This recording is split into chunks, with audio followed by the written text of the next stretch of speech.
All right. Let's see. Boom, boom, boom, boom. Boom. Boom, boom, boom. Boom, boom. Boom. Boom, boom.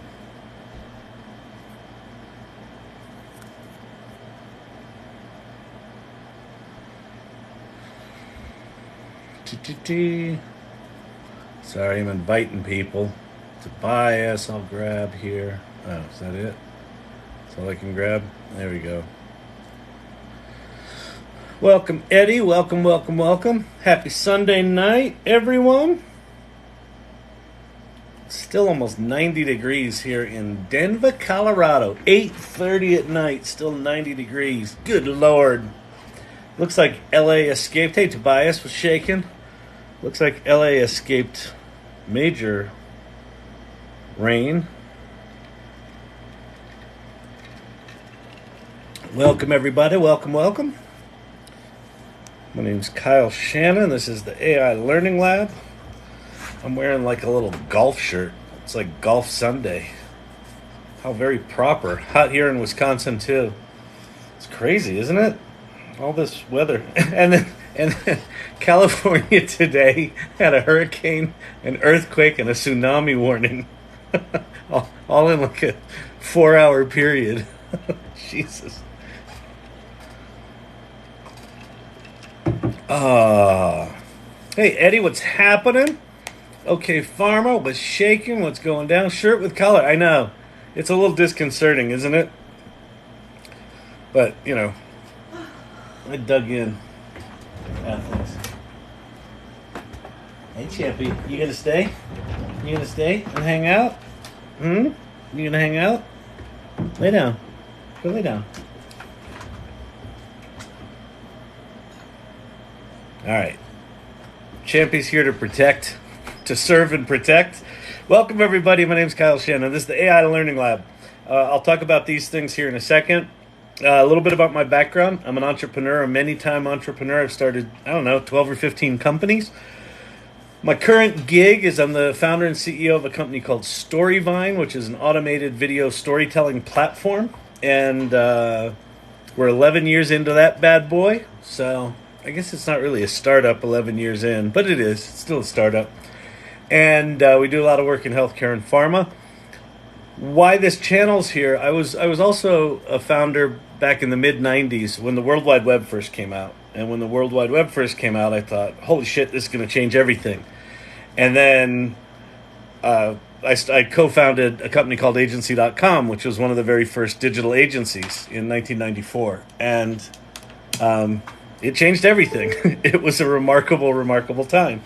And then I didn't think I'd see another one of those kind of technological earthquakes in my lifetime.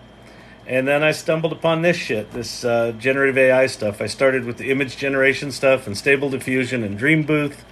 And then just as I was getting my head around how profound that was, ChatGPT launched. And even though I had used GPT-3, there was something about ChatGPT that was just like, that's different. And 100 million people in 6 weeks thought so too.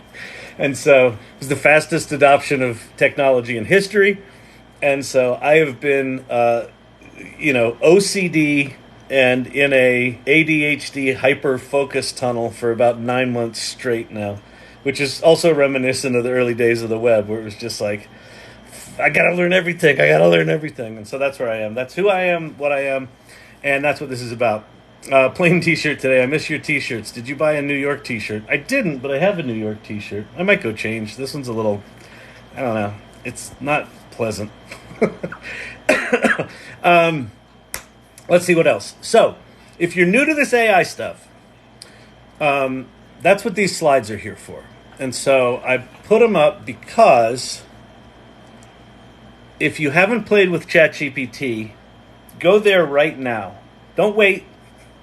You can ask questions. So one of the things you can do here is you can ask, questions. I'll do my best to answer them. But in the meantime, go there if you haven't been there before, chat.openai.com. If you don't know at all what to do, just type in, write me a country song about blank, and then just watch what it does. and then just go, holy shit.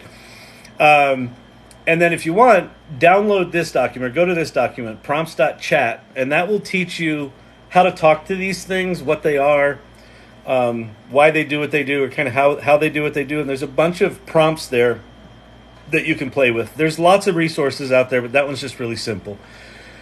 Claude and Bing are also like ChatGPT.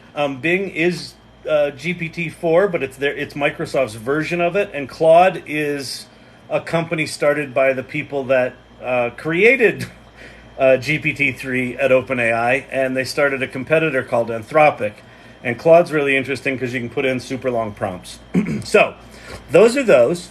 If you have played with these things before, here are some other things to explore. Bard, that's Google's entry into this space.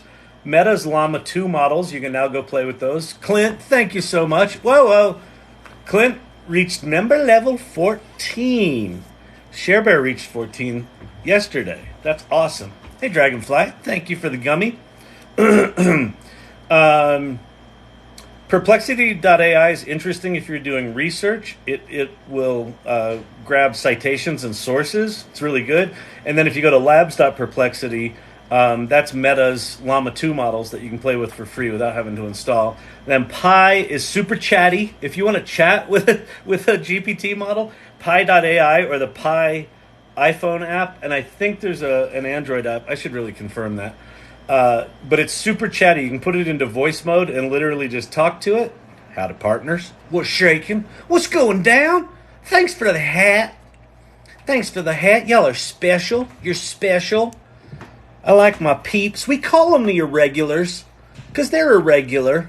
That's why they take the fiber. All right.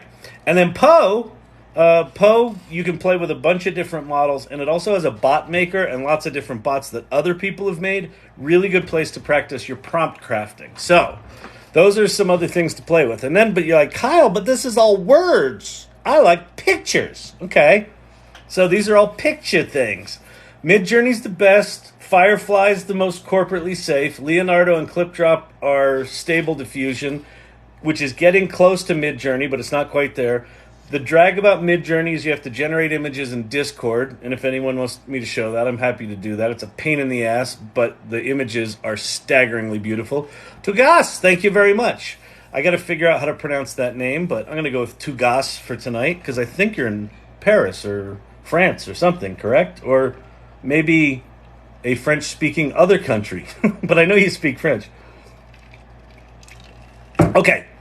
Futurepedia.io is a list of lots of tools. Oh, and openart.ai/promptbook. That one is kind of like prompts.chat, but for pictures. And it'll teach you how deep these things are, how much they actually understand. Like if you put in, photographic terms or certain artists, it will do things in their style. Absolutely remarkable. Okay. One other thing, I did get a note back from TikTok. I went through I found a different channel to bitch at them about our scammer, our happy little scammer. And they sent me back a note that said, this is very unacceptable. If someone's doing that, you should report it. And so I just responded and said, I've reported it 6 times and you keep telling me there's not an issue. But for those of you new here, there's an issue. This channel is the top one. The stuttering one down here is a scammer. aiLL Learning Lab is not me.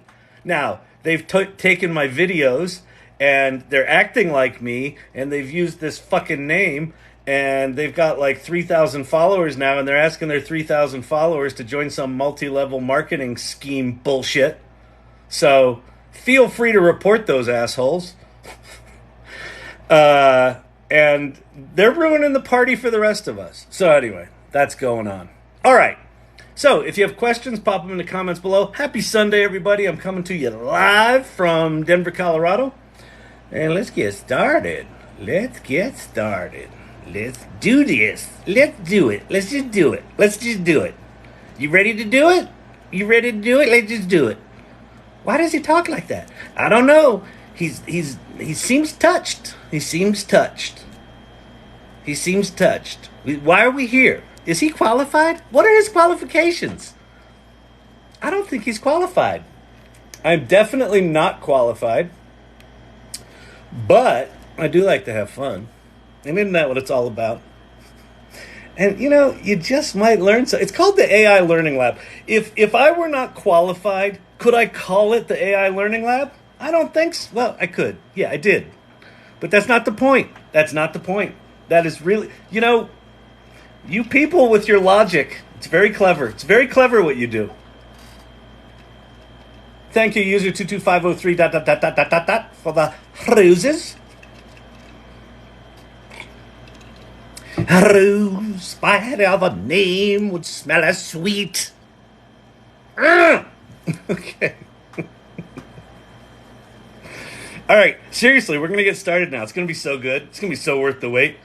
Like 20 people are just like, I'm out of here. This dude's weird. All right. The irregulars know how irregular I am, and they're okay with it. So if you're not okay with my irregularity, then I don't know what to say. You too can make money with ChatGPT. Thank you, Bob, for reminding me of that. I'm looking forward to my little button coming. I ordered the gold easy button, and we're going to record that and put it in there. I'm going to have to come up with some little stand or something that I can just sort of slide in and hit it, right? It's going to have to be a visual gag because it's gold. I got a gold one. Wow, fast response. Thanks. You're welcome. Happy Sunday. Happy Sunday to you too, Lori. Plain shirt today. I know. I think I'm gonna go change. I'm gonna put something. You are so totally awesome. Oh, Nate. What's next for Storyvine? Well, so a couple of things going on with Storyvine. So over the years, what Storyvine was used for was things like patient stories and doctors making videos about, how they treat a certain condition or how they use a certain drug. In the past 3 years, because of COVID, a lot of pharma companies, sales reps didn't have access to doctors. So a lot of our clients are now using Storyvine for their sales reps to make personalized videos to send to doctors. And that's been really interesting. So that's a piece. And then because I've been so, fully consumed with this AI stuff, one of the reasons I've been consumed with it is I look at what Storyvine is and what we've done for the past 11 years. And I look at what's coming with AI and I'm like, there's a big part of what we do where the value is going to go to zero. Like automation, like part of our value proposition right now is that we automate video production, which is super cool. We're not using AI, believe it or not. But I look out a year from now and everything's going to be automated. So like the value of that effectively drops from whatever it is now to zero. But one of the things we're really good at is, human beings sharing their stories authentically. I feel like the value of that goes up. So I've got one part of my value proposition that goes to nothing and the other part of the value proposition that accelerates. And then I started looking at things like, well, what else could you do with this thing that we've created that creates these authentic videos? Well, I can take the transcripts of those videos, which are now really good thanks to AI, and that's built into the Storyvine platform. We have interactive transcriptions, and now I can generate a bunch of other content around each video. So for every video in the system, I can generate a blog post and tweets and YouTube descriptions and hashtags and pull quotes and things like that. So that's led me to a whole vision for what I'm calling an omni-channel content engine, where we can take almost anything on the input side, and then we can output almost anything on the output side, and at the center of this thing is authentic narrative, which I think will differentiate it, because I think there's going to be 8 billion automated content generators. So I think we might have a way to have something different in the marketplace. So, and our clients seem to be responding to it. I was in New York last week because the client wanted to talk about that, which was good. You can use ChatGPT 4 with Bing, including code interpreter, as long as you have the $20. Although, yes, you can. So if you pay the $20 for ChatGPT at OpenAI, you get code interpreter, you get plugins. It's no longer connected to the internet. the browse with Bing function was removed like 2 months ago. You can go to Bing.com and use that, but that doesn't have code interpreter, so it's a bit of a confusing mess right now. But yes, and that's why I have the three of these here. I feel like code interpreter and GPT-4 are the best at OpenAI. Bing is connected to the internet. These other two are not. Claude, you can put in really big things. So I feel like these three as a little triumvirate are good. And the nice thing is the bottom two are free. And frankly, ChatGPT 3.5 is free up here. But I think code interpreter and plugins are worth playing with those guys. All right. Have you met Nathan Baugh on LinkedIn, storyteller? I have not, Nate. If you know him, feel free to introduce me. Here's my level 14. Oh yeah, Clint rocking a level 14. AI Learning Lab, just like Scientology, you gotta level up all the time or you'll never be a Thetan or hit Thetan? I don't know. I don't know enough about Scientology to know, like, woohoo! It's powerful. It's special. Well, I'm not special. Yeah, Mr. L. Ron Hubbard, Mr. Science Fiction himself. Well. Let's see, who he was inspired by? Who could it be? Oh, I know, Satan. PI equals ChatGPT, right? That's correct. That's the new. Oh yeah, I forgot to say that. So if you go to pi.ai, there's ChatGPT and then there's ChattyGPT. It's very chatty. If you want to have a conversation, that one's fun to play with. If you want to get shit done, not as much fun to play with. But there are times when you want to chat. And it's actually kind of interesting.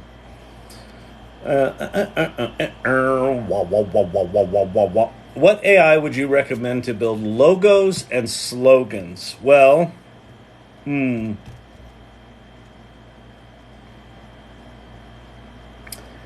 would say for the slogans, GPT-4, ChatGPT-4. So that for the slogans. And also, if you have a good image, you can upload an image to Bing and have it write copy about the image. It can read images. Bing can read images.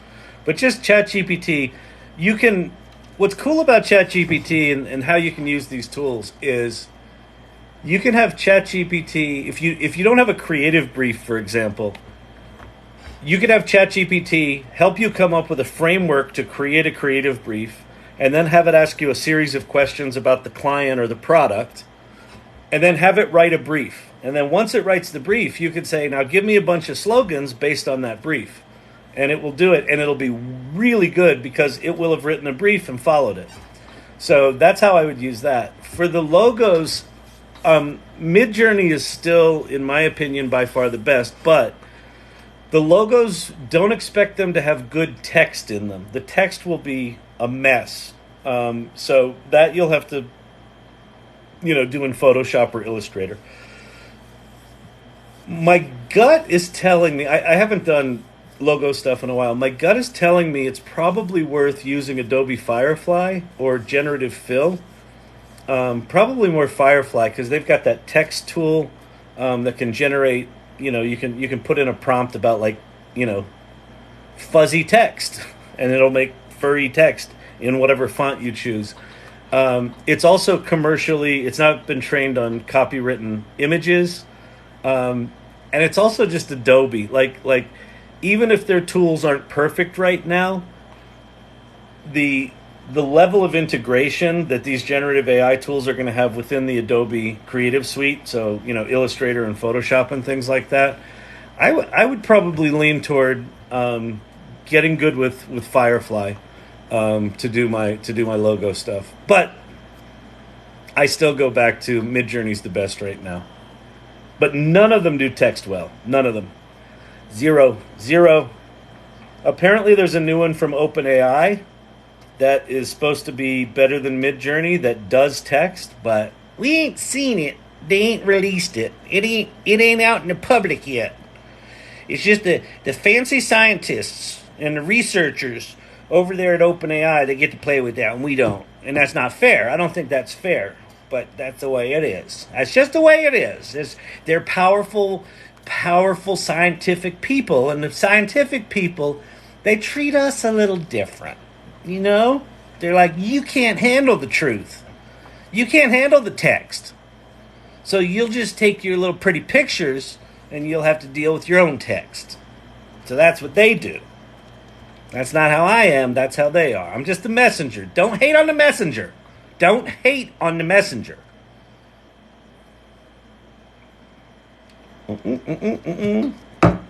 That was a little bit like the Baskets character. Zach Galifianakis' brother. Brother? Listen, brother. Hey, brother. What are you doing? What are you doing here? Do you have a website? Storyvine.com is my company's website. KyleShannon.com is my photography website. I have a photography website.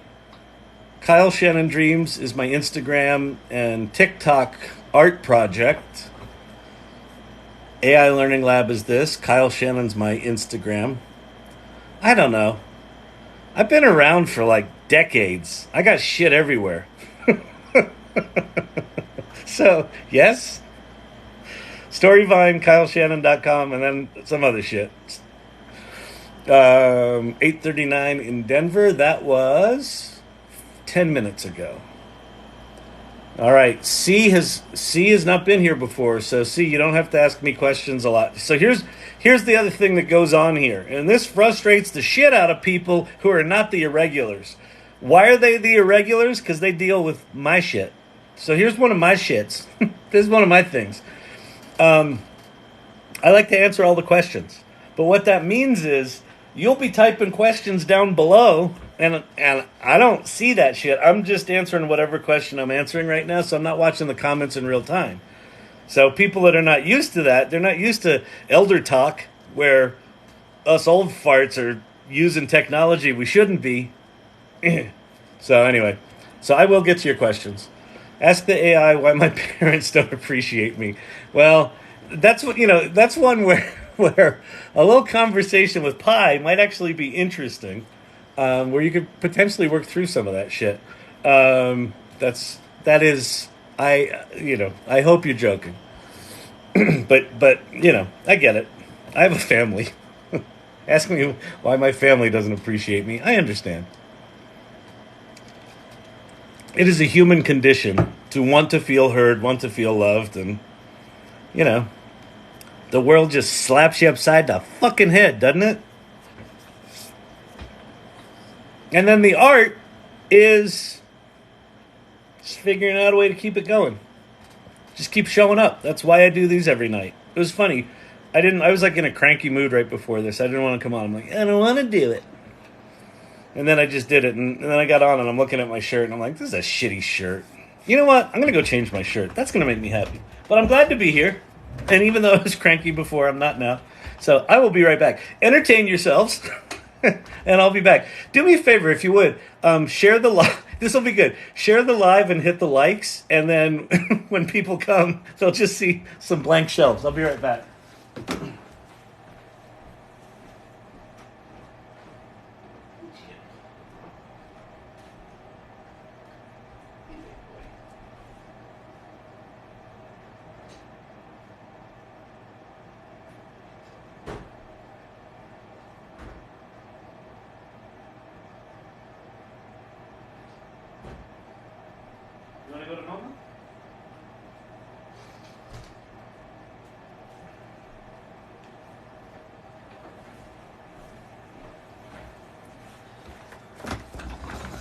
All right, we got Slinky Patent Night. It's Slinky Patent Night. And it's not quite twerking, but I can do this.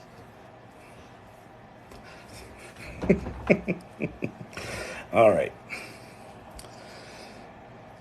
Touched by the turtles. I like turtles.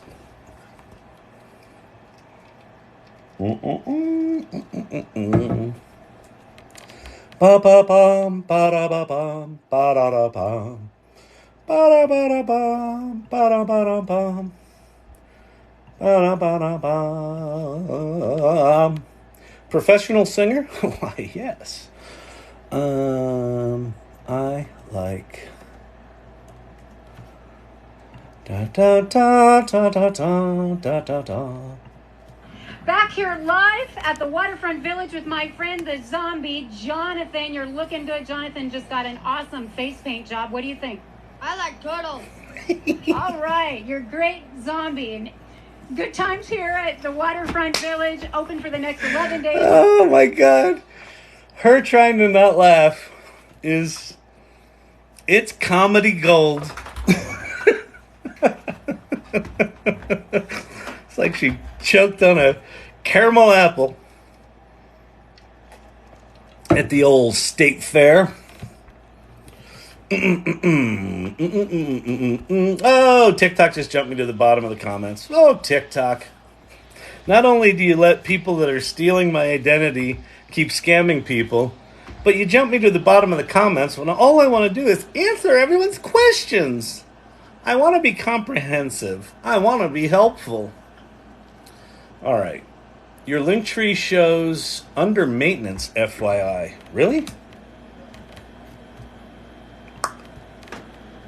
Link.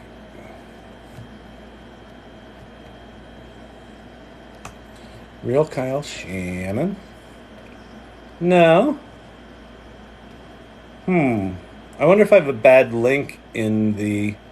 How did you get there, Lori? Because it looks like it's live to me. Is it the AI salon? Hang on.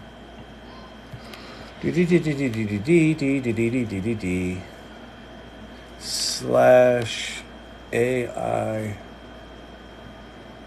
artist salon. No, that looks like it's there. I might have a bad link somewhere. If you can tell me where the link is, I'll go fix it. But it looks like stuff's still live. It looked like it's still live to me. It looked like it's still live to me. But I don't know. Someone's out there calling themselves the AI Learning Lab. I'm sorry about their speech impediment. Logos and slogans and logos and slogans. Mr. Shannon, it appears that you've been drinking straight ice water. Correct, Emilio's wife. Tonight it's just about hydration. And the fact that there wasn't any coffee left over from this morning, and I didn't feel like making any because I'm lazy. Yeah. I don't wanna. We're Doug and Wendy Weiner. We've got diverticulitis. Yeah. Is it expensive to use OpenAI? No. So, let's go through these. It will take your time away because if you start using these... So here's my philosophy on this. You should use these tools, one of them, long enough for you to have your first Kevin McAllister moment. Remember Home Alone? That scene? At some point, you'll do something with these large language models where they will absolutely melt your face and blow your mind. And if you haven't hit that moment yet, just keep digging, keep playing. And that's why I put the prompts.chat thing there. The 3.5, there's at ChatGPT, you can play with the 3.5 model and the 4 model. The 4 model's really good, like better than anything else. But 3.5 is really good and really fast. 3.5 is free. 4 isn't. You also get a thing called Code Interpreter here, which is really good. But if you just want to play with the thing, 3.5 is fine. Claude.ai is free. And it's got a 100,000 token context window, which if you're brand new to this stuff, you're like, but Kyle, what the hell is a token? And why would they call it a token? And what's a context? And what's a window? What are you talking about? Doesn't matter. You can put in to the prompt, like the Google bar at Claude.ai, you could put in an entire 50,000 word novel, just paste it in there and then say, write me an epilogue to this novel, and it will. So you can put in giant prompts at Claude.ai. Bing is also, and it's free. Bing is also free. WESN Radio. What's happening? Thanks for the music. Bing is also free. It's also connected to the internet. It can also generate images. You just say create an image of blank and it will. It can also read images. So you can upload a picture of your puppy and say, write me a poem about what you see in the picture. And by Jingus, it will. So half free, free, free. And then let's go to these. Free, free, free, and then half free. So almost all of these are free. That's why I have them here. Because A, they're good, and B, they're mostly free. The image stuff, Midjourney minimum is like $10 a month. Firefly requires a creative cloud license. Leonardo's got a free version. It's kind of half free. You can do, I don't know, like 8 or 10 images a day with Leonardo, but it's really good. And then ClipDrop, all the tools at clipdrop.co are free. So not free, sort of included if you pay the exorbitant fees for Photoshop with Firefly. Leonardo half free, and ClipDrop totally free. ClipDrop is from Stability AI, the people that make Stable Diffusion. All right? So that hopefully will help. It will help. Oh, the API. Wait, is it expensive to use? Oh, the OpenAI API. It's not expensive. Embedding can be expensive. So embedding is more expensive than just using it. But expensive is relative. If you're not doing a lot of volume, if you're not experimenting with autonomous agents, which can just, run up your OpenAI API bills. If you're doing things like Zapier automations where you're generating some content, a few times a day or even a dozen times a day, I don't think I've had an OpenAI bill that's been more than, for the API, that's been more than $5. Like it's relatively cheap for low volume. If you're going to do high volume stuff, then it can start to add up. But if you go to the address is platform.openai.com/playground. And then click on the documentation, and within documentation, there's API pricing. It's pretty cheap, and it's per 1,000 token. Back to that token thing where Claude can do 100,000 tokens.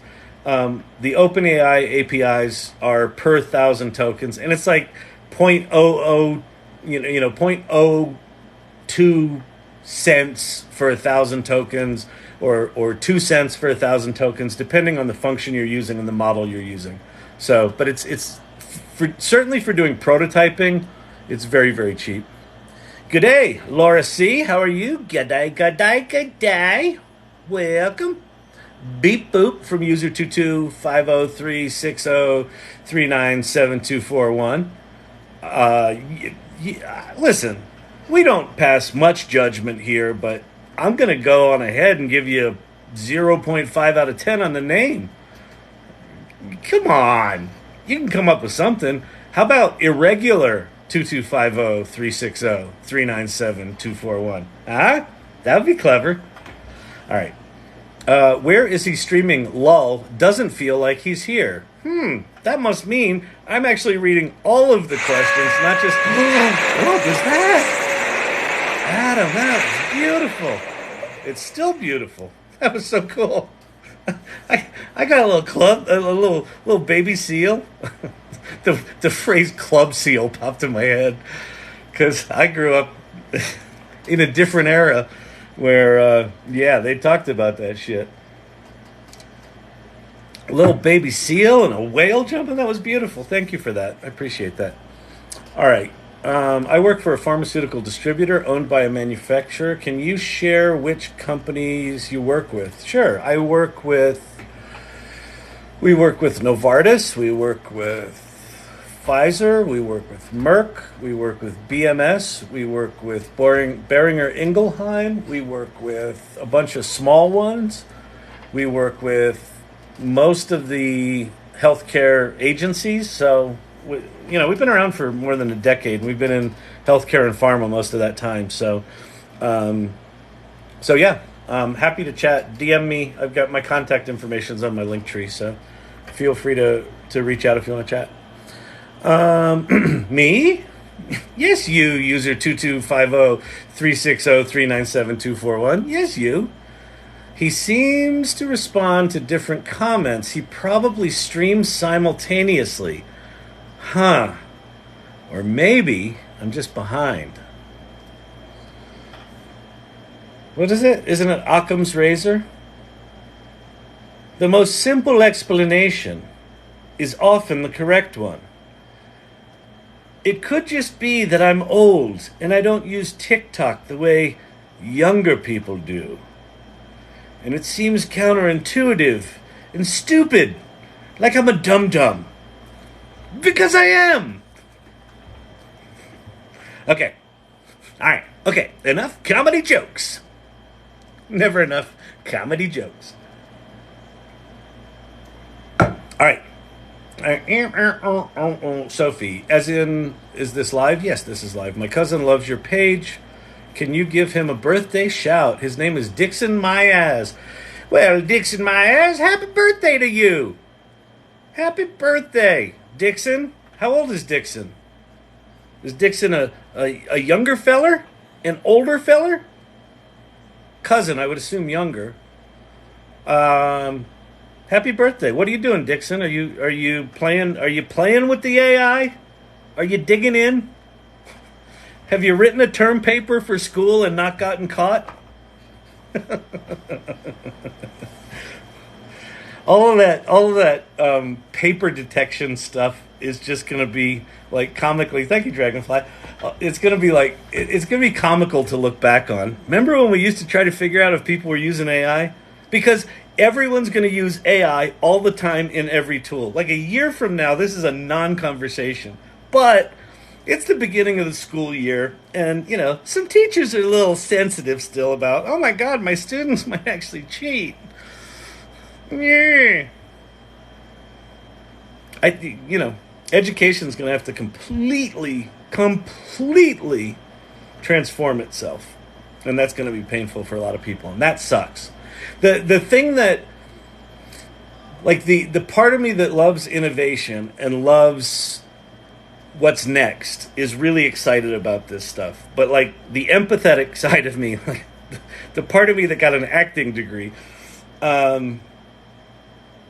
it's really upsetting. What's just the amount of change people are going to be forced to deal with is going to be painful. It sucks. I don't like it. I don't like it at all. I don't like it. What's your view on Last Stand? That AI created movie. I think it's quite good. It's, you know, they synthesized all the voices. They did all the imagery in Midjourney. I think they used Runway to do the animations. It was well crafted. They might have even written the script with ChatGPT. It was well crafted. It was well structured. I showed it the other night. There's a trailer for Barbenheimer where it's like, you know, Barbie and Oppenheimer mixed. I think that one's a bit more sophisticated than Last Stand, and I think it's just funnier and better. But the Last Stand thing that's the writing on the wall, right? That's the canary in the coal mine for the Writers Guild. I'm just a TikTok professional. I don't know if you knew this, but I'm a TikTok professional. I'm what they call in the industry an influencer, okay? I influence people with my influential tones. I think that's what that means.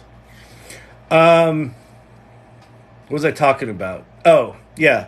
Writers' strike, Actors Guild strike, all of movie production should look at The Last Stand and say, and critique it all they want, and then say to themselves quietly or out loud, that's as bad as this shit's ever going to be. And it's not bad. It's not good. Like if you're a filmmaker, you look at The Last Stand and you're like, wow, it's the frame rate and the color depth and the audio, the acting, the writing, all correct. All correct. You know, if I'm a filmmaker at any kind of Hollywood level, even indie level, I look at The Last Stand and I go, C-, D+, but that's as bad as it's ever going to be. And this stuff is moving quickly. I was listening to Paul Reitzers. He's got if you're into this stuff, I recommend listening to. He's got a podcast. He's got an organization called the Marketing AI Institute, and he's got a weekly podcast. And his co-host Mike asked him about Runway ML, and this last week, Runway ML went from generating. If you don't know Runway ML, they've got this thing called Gen 2, which is text to video. So you type in, woman running across a parking lot, and it will make 4 seconds of video of a woman running across a parking lot. This week, they announced that the maximum length of those clips is now 18 seconds, not 4. So it was 4. Now it's 18. That was in 2 months. Paul Reitzers, Mike said, what do you think of that, 18-second thing? And Paul Reitzers said, it's a 4x increase of capability in 2 months. So if you look at The Last Stand, I'm pretty sure almost all of the clips in The Last Stand and most of these AI films, all of the edits are less than 4 seconds because that's all it could do. And if you tried to extend it, it was kind of weird and perverted. But now they can do relatively contiguous action for 18 seconds. So what do you think that's going to be in a year? It's going to be multiple minutes. It's probably going to be multiple scenes. It will probably have, at a minimum, music, potentially voice. So I think that The Last Stand is just a good. It's one of those things we'll look back on and go, yeah, that was the first one of those. If you're a Gen Xer, if you're old enough to remember when QuickTime first came out, when Apple released QuickTime, the movies that you could play were this big, and they had it wasn't even 10 frames a second. It was 5 frames a second video, and on your 13-inch CRT computer monitor, the video was like this, and everyone made fun of it. And that was the foundation for everything we've got today, right? Streaming services, right? So you've got to look at something like The Last Stand or just Runway ML's, think about how remarkable it is. I would like video of a plane landing on an aircraft carrier, and it will make you that video. Now, is the plane going to be some weird perverted thing that we've never seen before? Probably. And is the aircraft carrier going to be weird and the waves be janky and smash through the side of the ship at some point? Probably. But a year from now, I'd like a plane landing on an aircraft carrier. Nimitz class? Sure. F-16, F-18. Could you do an F-22? Sure. So, I think it's a big deal. None of these tools right now, are even remotely close to what they're going to be. They are spit and duct tape versions of what's coming. They're silly.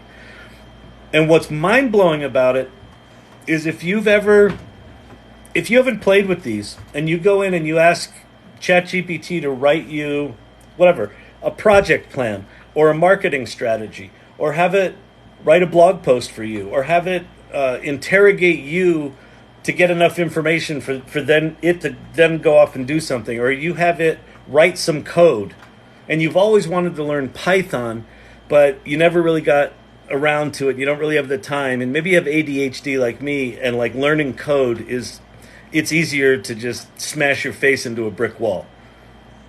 Well, now you can code, and it'll do all that shit I said, and it'll do it like that. Now, is it doing it at the level you can do it at? Probably not. But imagine a year from now. ChatGPT didn't exist until November of last year. So this November will be coming up on 1 year that the thing that changed everything existed. And then imagine a year from now what it's going to be. So don't look at any of these tools for what they are today. Not one of them. They're all just glimpses into the future. But have you ever seen a sci-fi movie where they just talk to the machine and it actually talks back to them and it actually knows everything? Go talk to Pi. You're like, well, I've talked to Alexa and I've talked to Siri. No, it's a fundamentally different experience.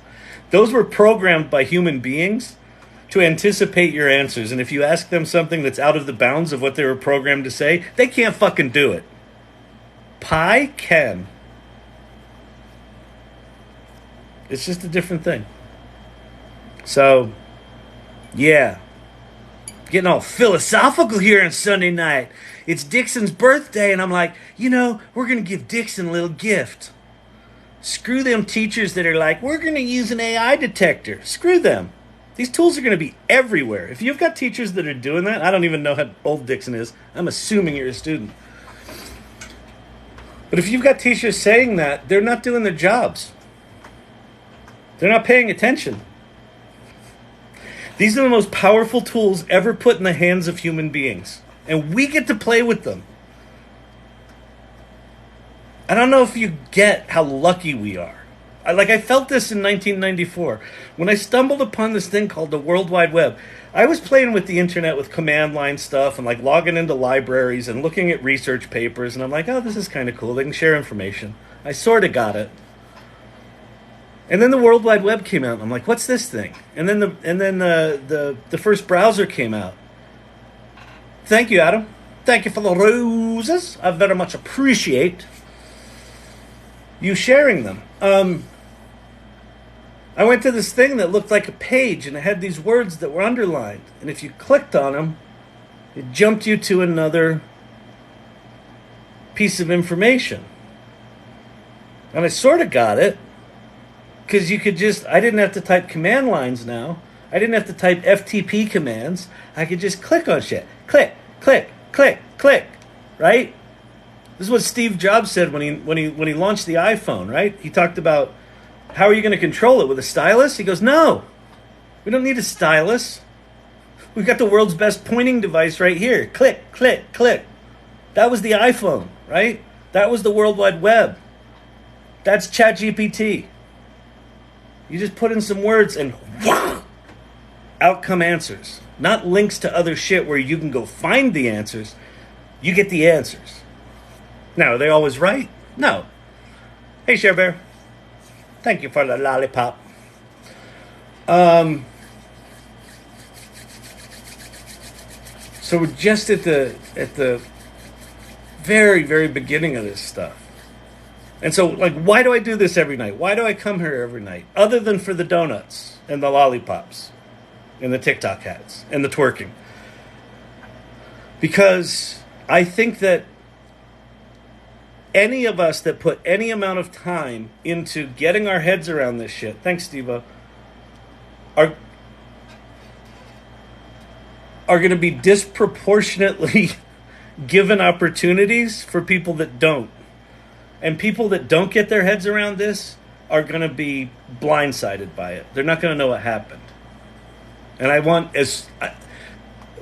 like to make a little dent in that,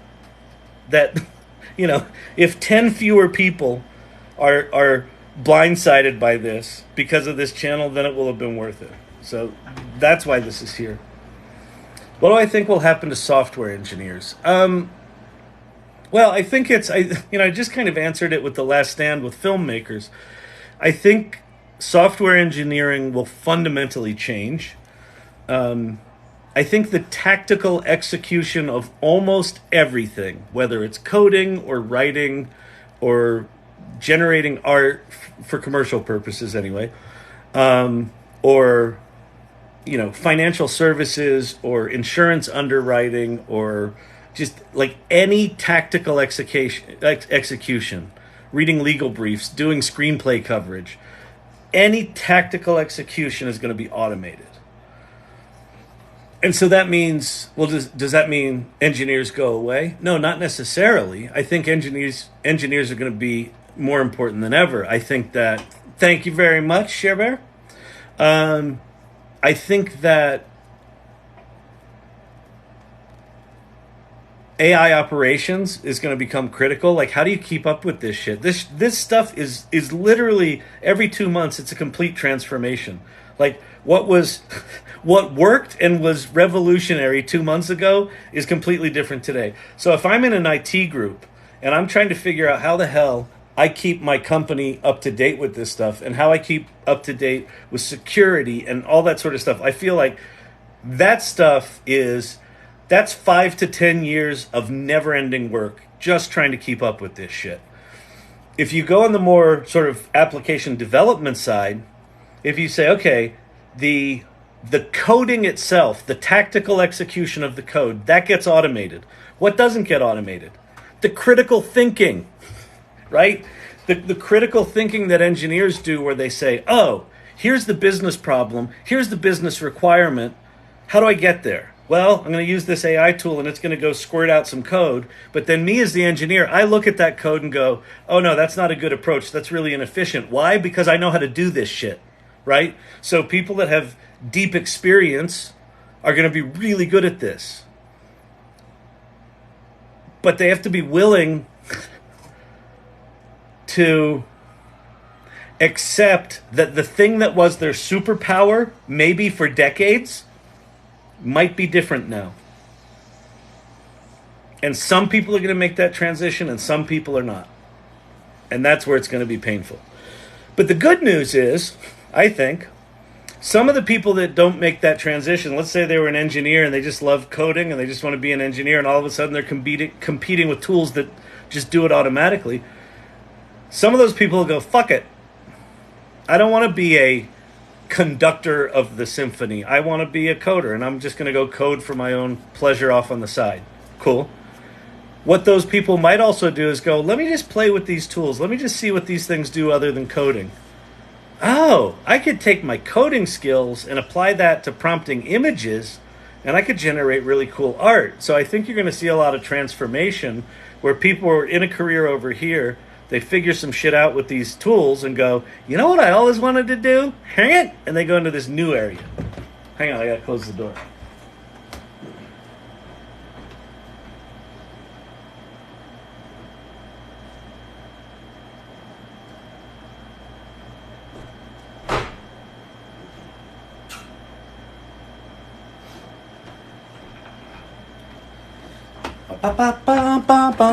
Why isn't he answering my question? I asked it like an hour ago and he hasn't gotten to it. I don't even think he's live. I think he's streaming on Twitch. I think he's secretly a gamer. Force multiplier, friend. Indeed. This stuff. Force multipliers. These tools are ability amplifiers. Absolutely. Here's the deal. If you're good at coding, if you're a kick-ass software engineer and you start embracing this shit, you're going to be a kick-assier software engineer. You're going to be better than someone else who just squirts code out of these things and doesn't know anything about it. And that's where I think some people are going to really arise as fucking superstars because they get their heads around this shit and they're like, "Oh, wait a minute. I know how to do this. Like I know how to do all of the, getting shit done over here. And this is going to take the crap that normally takes me 80% of my time is just going to be done like that. And then I can spend the rest of that time refining and improving the software. Yeah. And this thing will also document the code. Oh, you know how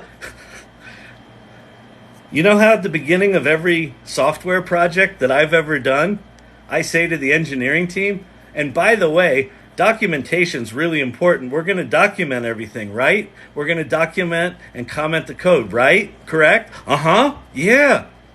Do you know how many times that's happened in my life? And I'm old. 0.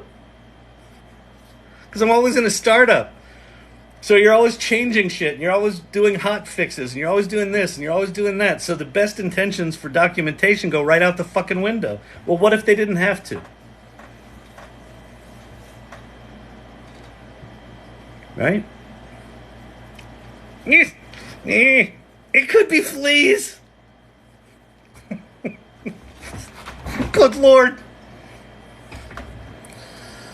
All right. What do you think will happen to software engineers? We just answered that. It's a real live now.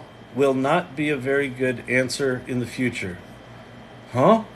Wait, it's a real live now. Will not be a very good answer in the future. Yeah, I'm behind.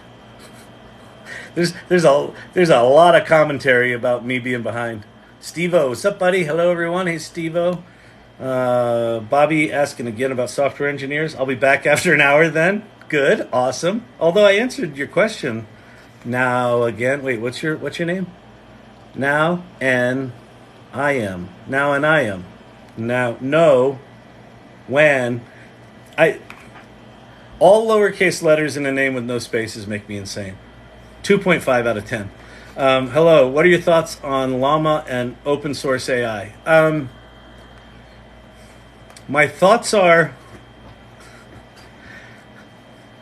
it was probably irresponsible for Meta to have done it, but it's done.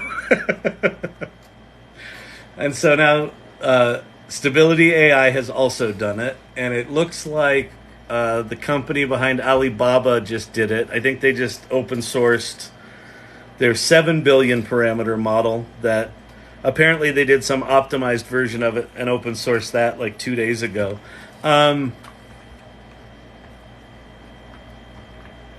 There's a reason these things have safety guardrails on them. And so the open source tools make it much easier for bad actors to do bad shit. I'm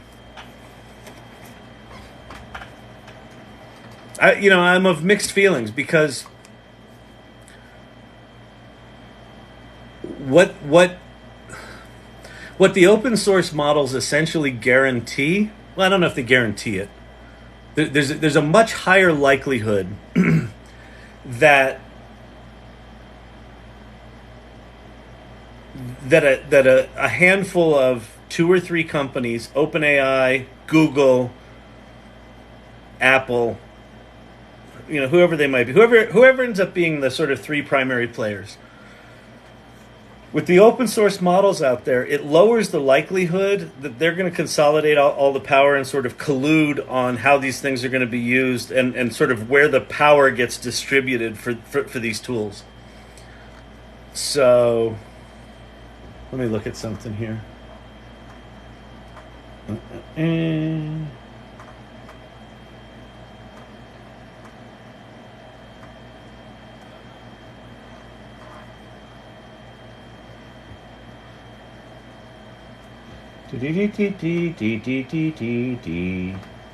Okay.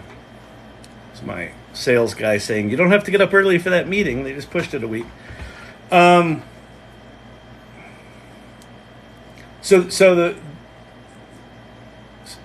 what they kind of ensure is that these tools aren't going away and that we get access to really powerful tools. And it's also, had ChatGPT launched and no one cared, this channel wouldn't exist. We wouldn't be talking about this. The open source models wouldn't be in the world. I mean, these companies, Google, Meta, Apple, OpenAI, they've had powerful models for years, and they haven't released them. And OpenAI did, and they did before ChatGPT. They released the GPT-3 API, and that was what things like Jasper and Copy AI were written on top of before ChatGPT came out. But it was kind of all still off in the corner. Like, no one was really worried about it. And when ChatGPT came out and went to 100 million users in 6 weeks, and Google panicked and said, this is a big deal, it was Google's response to ChatGPT hitting 100 million users that quickly that opened the floodgates of this thing. So at this point, It doesn't really matter. We're in woulda, shoulda, coulda land. We might have wanted to think about how these things might be used before we just turn them loose on the fucking world. But ChatGPT did what it did. Microsoft went from being kind of a laughable player in the search space to truly competing with Google and putting them on their heels, which was remarkable. Like, could you have anticipated that in the game of search, Microsoft would even be in the conversation, much less leading the conversation? That happened fucking overnight. And Google panicked and they called it their, what did they call it? Their red alert. It's a red alert at Google. They called meetings. They made announcements that were embarrassingly bad. And they made other announcements that were also embarrassingly bad. The tech was embarrassingly bad. They were behind because I think they had made a calculated call to not lean into this stuff because it was an existential threat to their entire business model. And so this thing came out and they're like, fuck, now we got to deal with it. And when they did that, everyone went. And then Meta, poor Mark Zuckerberg, oh, poor Marky Mark. He changed his whole company to this thing called the metaverse. And everyone looked at it and went, isn't that just like Second Life from the year 2000? Isn't that, it's no different than that, right? Isn't it the same? Nobody gave a shit. And all of a sudden, everyone's like, it's all about AI. And, Meta has an earnings call where they don't mention the metaverse once. I think it was the second quarter. It was maybe the first quarter of 23 earnings call. They didn't mention the word metaverse once. Their fucking name is Meta. So they had to do something. And so they said, well, here's a research preview. But you can only use it if you're a researcher, and the development community was like, awesome, fuck it, let's go. And they just started playing with it. And then Zuckerberg probably realized, this is my suspicion, this is total speculation. Why don't we give them commercial license to everyone except, our direct competitors? So if you have less than 700 million active customers, you can use it for free commercially. So let's put that out in the world. We'll put out the 7, the 13, the 40, and the 70. And the 40 didn't pass red teaming, but whatever. So we got 3 of them. And what I suspect is going to happen is Meta at some point is going to go, oh, hey, forgot to tell you, we've been working on this 175 billion parameter thing that kicks the shit out of GPT-4. And you can play with that too. All the shit that you've developed is going to work with this, but this costs a penny a call. Just pay us a penny a call for all your API calls. So they'll probably do something, they will commercialize it, but they're in the conversation because they open source this shit. So, I don't know. I'm of mixed feelings. We'll have to see. I mean, listen, it's fucking remarkable. As a developer, as someone who wants to play with this stuff, as someone with pharma clients, where they're going to be like, I'm not comfortable sending any patient data to OpenAI unless it's in some hermetically sealed thing, which Microsoft is working on, right? But the OpenAI terms of service are really shitty. So if I can say to my client, yeah, we're going to do this all on a Llama 2 model in a hermetically sealed environment where no calls are going to anyone, they're going to be like, awesome, go play. Go invent us some cool shit. So it's ultimately really good. It's just, I don't know that we're ready for what it is. I don't think we know what these things are. I don't think we know how people are going to use them. So, I don't know. I do not know. Looks like we've got a bunch of new people here. Welcome, everybody. If you're new here, my name's Kyle Shannon. This is the AI Learning Lab. Why I have these things up here, we haven't talked about this in a minute. If you haven't played with ChatGPT, go to that top URL, chat.openai.com. That's the official ChatGPT website. Just start playing. See if you can have yourself a little Kevin McAllister moment. Remember Home Alone? Or go to Claude or go to Bing and play with the chat there. Just go play with these things. And if you don't really know what to say to them, go to prompts.chat. And that will teach you what these things are and how they work. And that's kind of what we're talking about here. It's what are these things? How do they work? All that sort of stuff. Bing does have code interpreter. Does it? Is that new? Where is it? Let me see. Bing.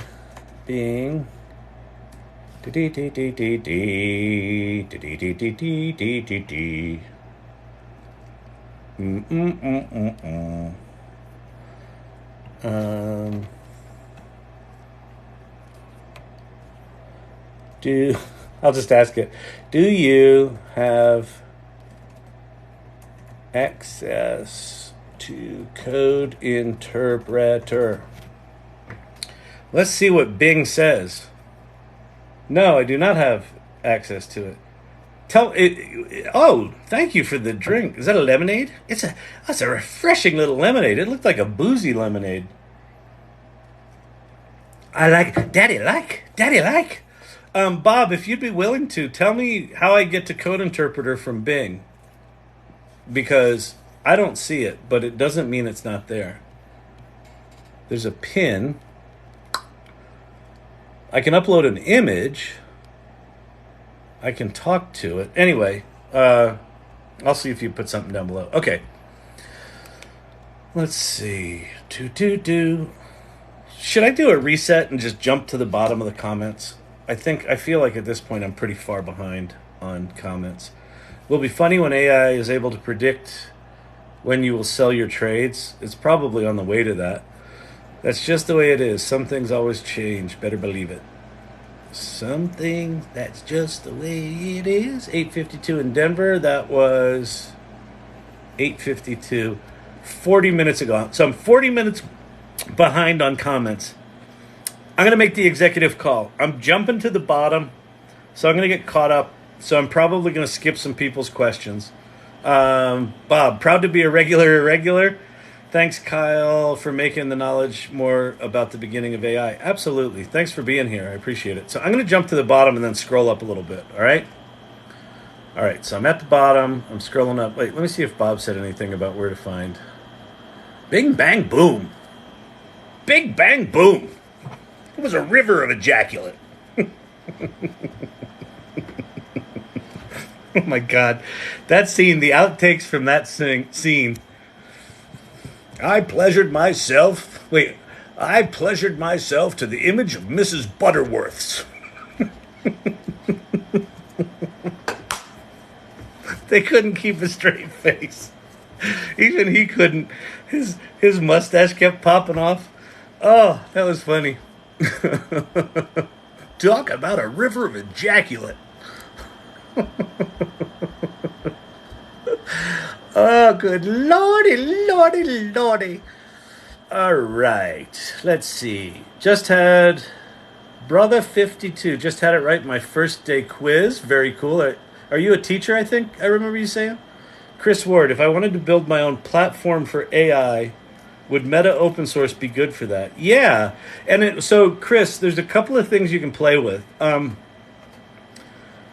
Zapier, which is an automation tool, has a thing in beta called interfaces right now, where you can build chatbots and you can build web interfaces using Zapier automations, and you can just build chatbots, calling ChatGPT. So that's an option. You can use Poe.com if you just want to create chatbots that do a specific thing. Go play with the bot builder at Poe.com. And then if you want to build your own sort of chat platform, yeah, the meta models are interesting. There's a project called GPT for All that has installers for OS X, Windows, and Linux that will basically install a framework on your computer where you can download whatever large language models you want, put it in there, and start doing it that way. And then the final thing I would say is go explore the LangChain project. There's probably lots of projects, but the core project is this idea that you can train these large language models on your own data. So you could build a whole interface where it's trained on very specific data. What just came out? The hell just came out? Oh, McKinsey. McKinsey just came out with, this was kind of news. Let's see. McKinsey chatbot. I think it's called Lily. Is it Lily?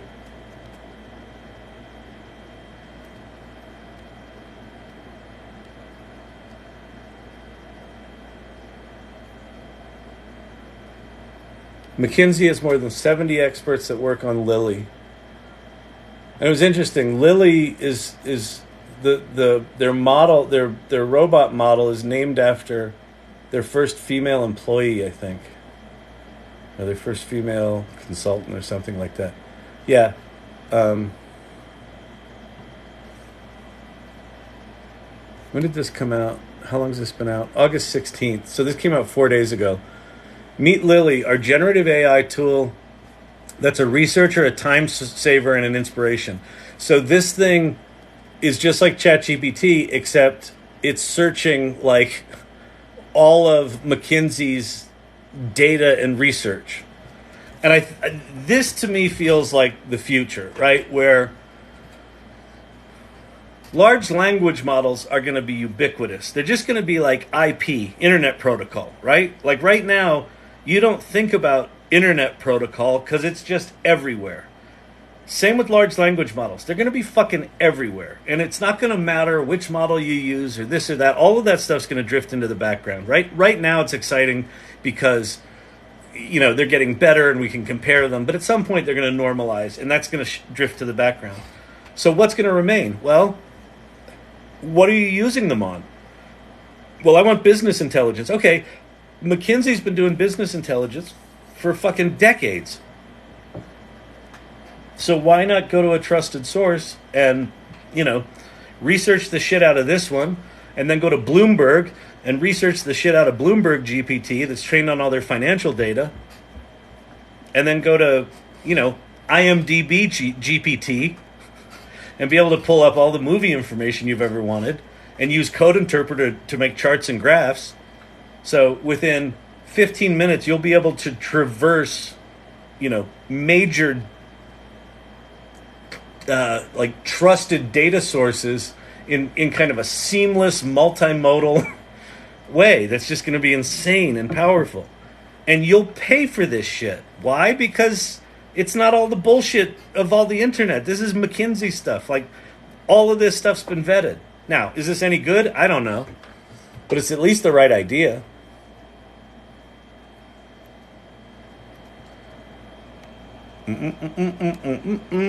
Just had to write my first day quiz. Vicky, the fleas twerking comment. What did Vicky say?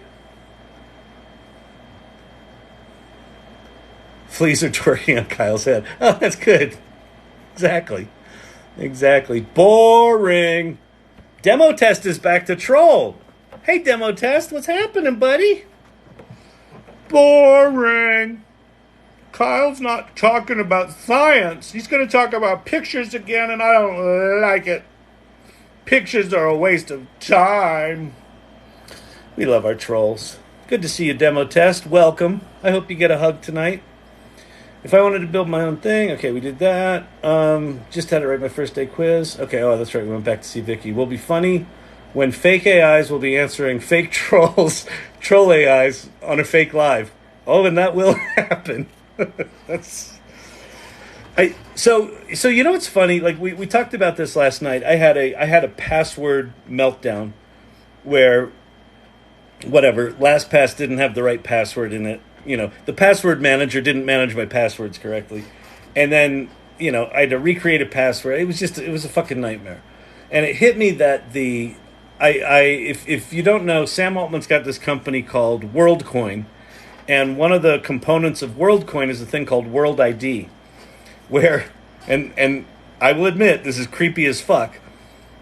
You get your human identity, your human uniqueness verified on the blockchain with this device called the orb. I don't think they could have picked worse branding for the sci-fi apocalypse crowd, but that aside, so I did this. I went to New York City. You can only do it in New York, Miami, and San Francisco right now. So I got my WorldID. So it's just a blockchain. It's just an NFT, and it says anonymous, and it's got, my identity, and it's my secret key. But what hit me is, holy shit, that could be, the replacement for passwords is, I'm a verified human, right? Connected to this blockchain ID.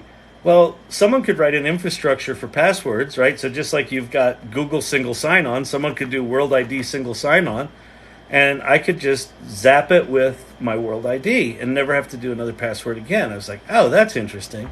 And then, that comment, Togus, about probably within a year, it will be essentially indistinguishable to watch the synthesized version of me versus me. Now, me, because I change voices and I'm kind of wacky, like I might be a little less predictable. Maybe it takes 2 years to do me. But some of that's just a bit more straightforward. Certainly if you're in like broadcasting and, everything's by the book and you're not going to be able to tell that that's a human. And when there's no lag on the GPT, they will be able to respond. So just like I'm shitty at responding to comments in real time, those things will be good at it. They'll be able to read all the comments, filter them, prioritize them in real time, and answer and say, oh, Togus, good to see you, blah, blah, blah. It'll feel real.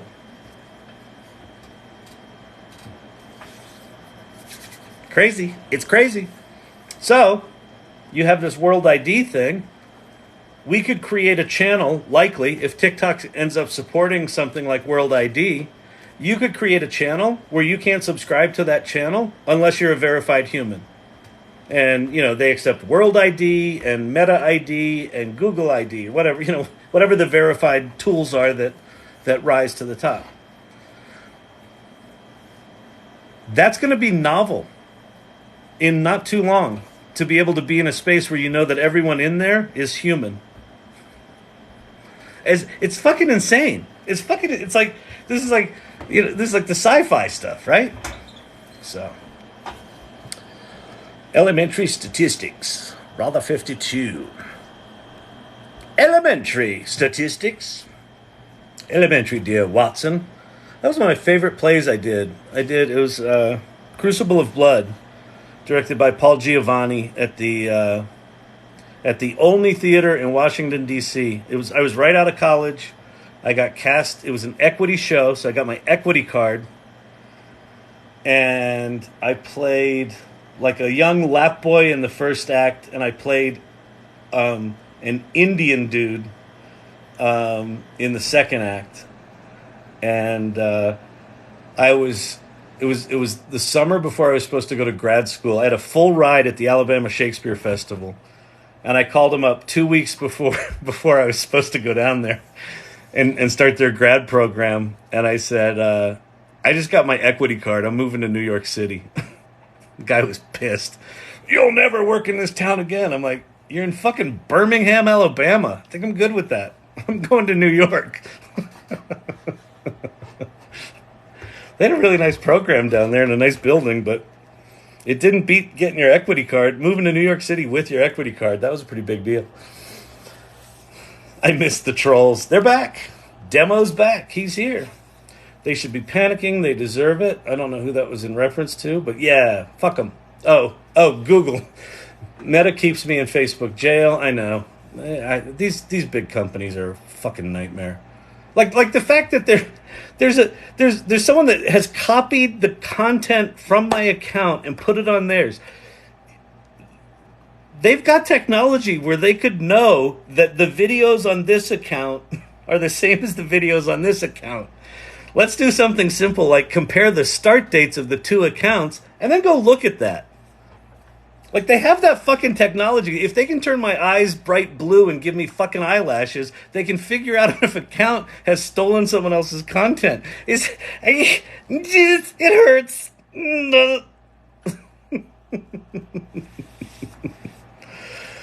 9:32 in Denver and comments filtered. I don't know what that means. Wondered about filter thing. I don't know. I didn't see it. So if it was like comments were filtered because someone said something jerky, it was probably someone like Demo, like being a jerky jerk or something. I don't know. OpenAI talking bankruptcy. They're not talking bankruptcy unless something happened today. There were articles written about because OpenAI is spending about $700,000 a day, if they don't get some new financing, thank you, Dominic, for the harroos. If they don't get some financing, they're going to blow through their $10 billion pretty darn quick. I mean, I've gone through $700,000 in a weekend, but a day? Come on, that's ridiculous. I just don't see it happening. Microsoft is not going to let OpenAI go under. They're betting the future of Microsoft on this platform. So it's not going to go. It's not going to go. It's not like those are good dramatic headlines. At this rate, they're going to be bankrupt by December. Okay. And in October, someone will announce a $15 billion investment in OpenAI, and that'll get them through April.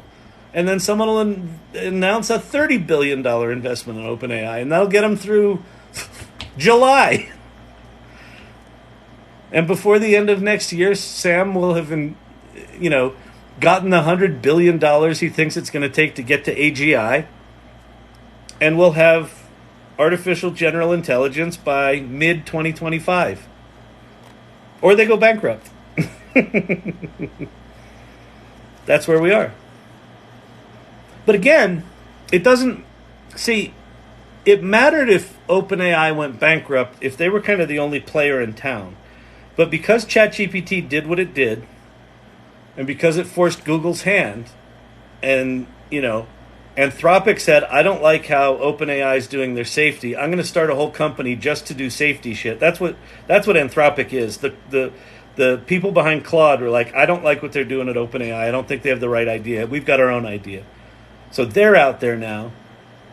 Microsoft, ChatGPT is in GitHub Copilot. It's in, Bing Search. It's going to be in Windows 11. It's going to be in Office 365. It's going to be in Dynamics 365. It's all over Azure cloud services. So they're going to be able to charge money. These are all business services, with the exception of search. All the rest are business services they can charge money for from big corporations. So they're Microsoft. They're not going to price themselves out of business. And if they have to, they'll say, well, if Sam couldn't handle being on his own, fuck it, we'll buy the other 51% and we'll save them. But it's like it's irrelevant at this point. Who else? Google now can't not do this, right? Their last developer announcement, I think the CEO said AI like 48 times. It's core to what they're doing. Meta has open sourced this thing, so they're going to come out with something. Pi just raised $1.3 billion. I heard of another a cloud services company that has 46,000 GPUs just raised $2 billion in debt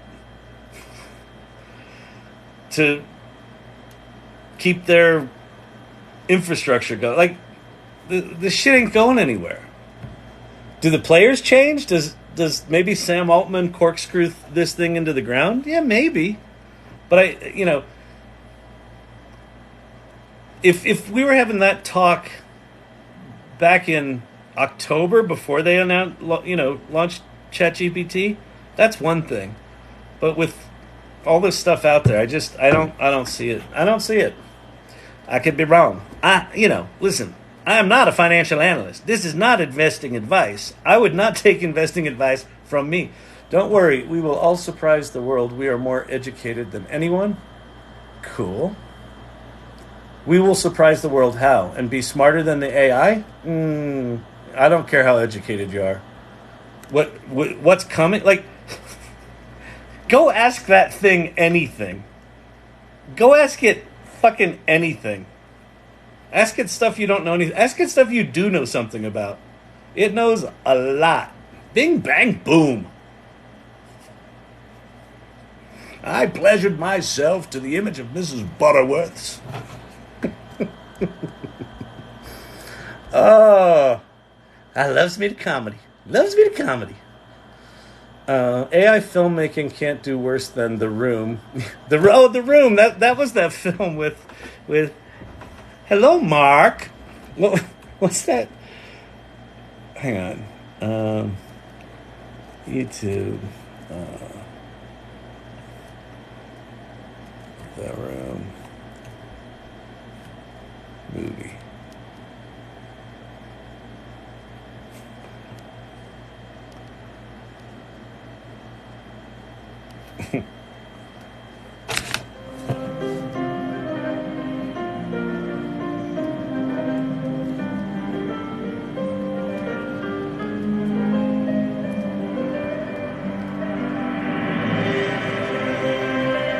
This is The Room. This isn't from the movie. Wait, hang on.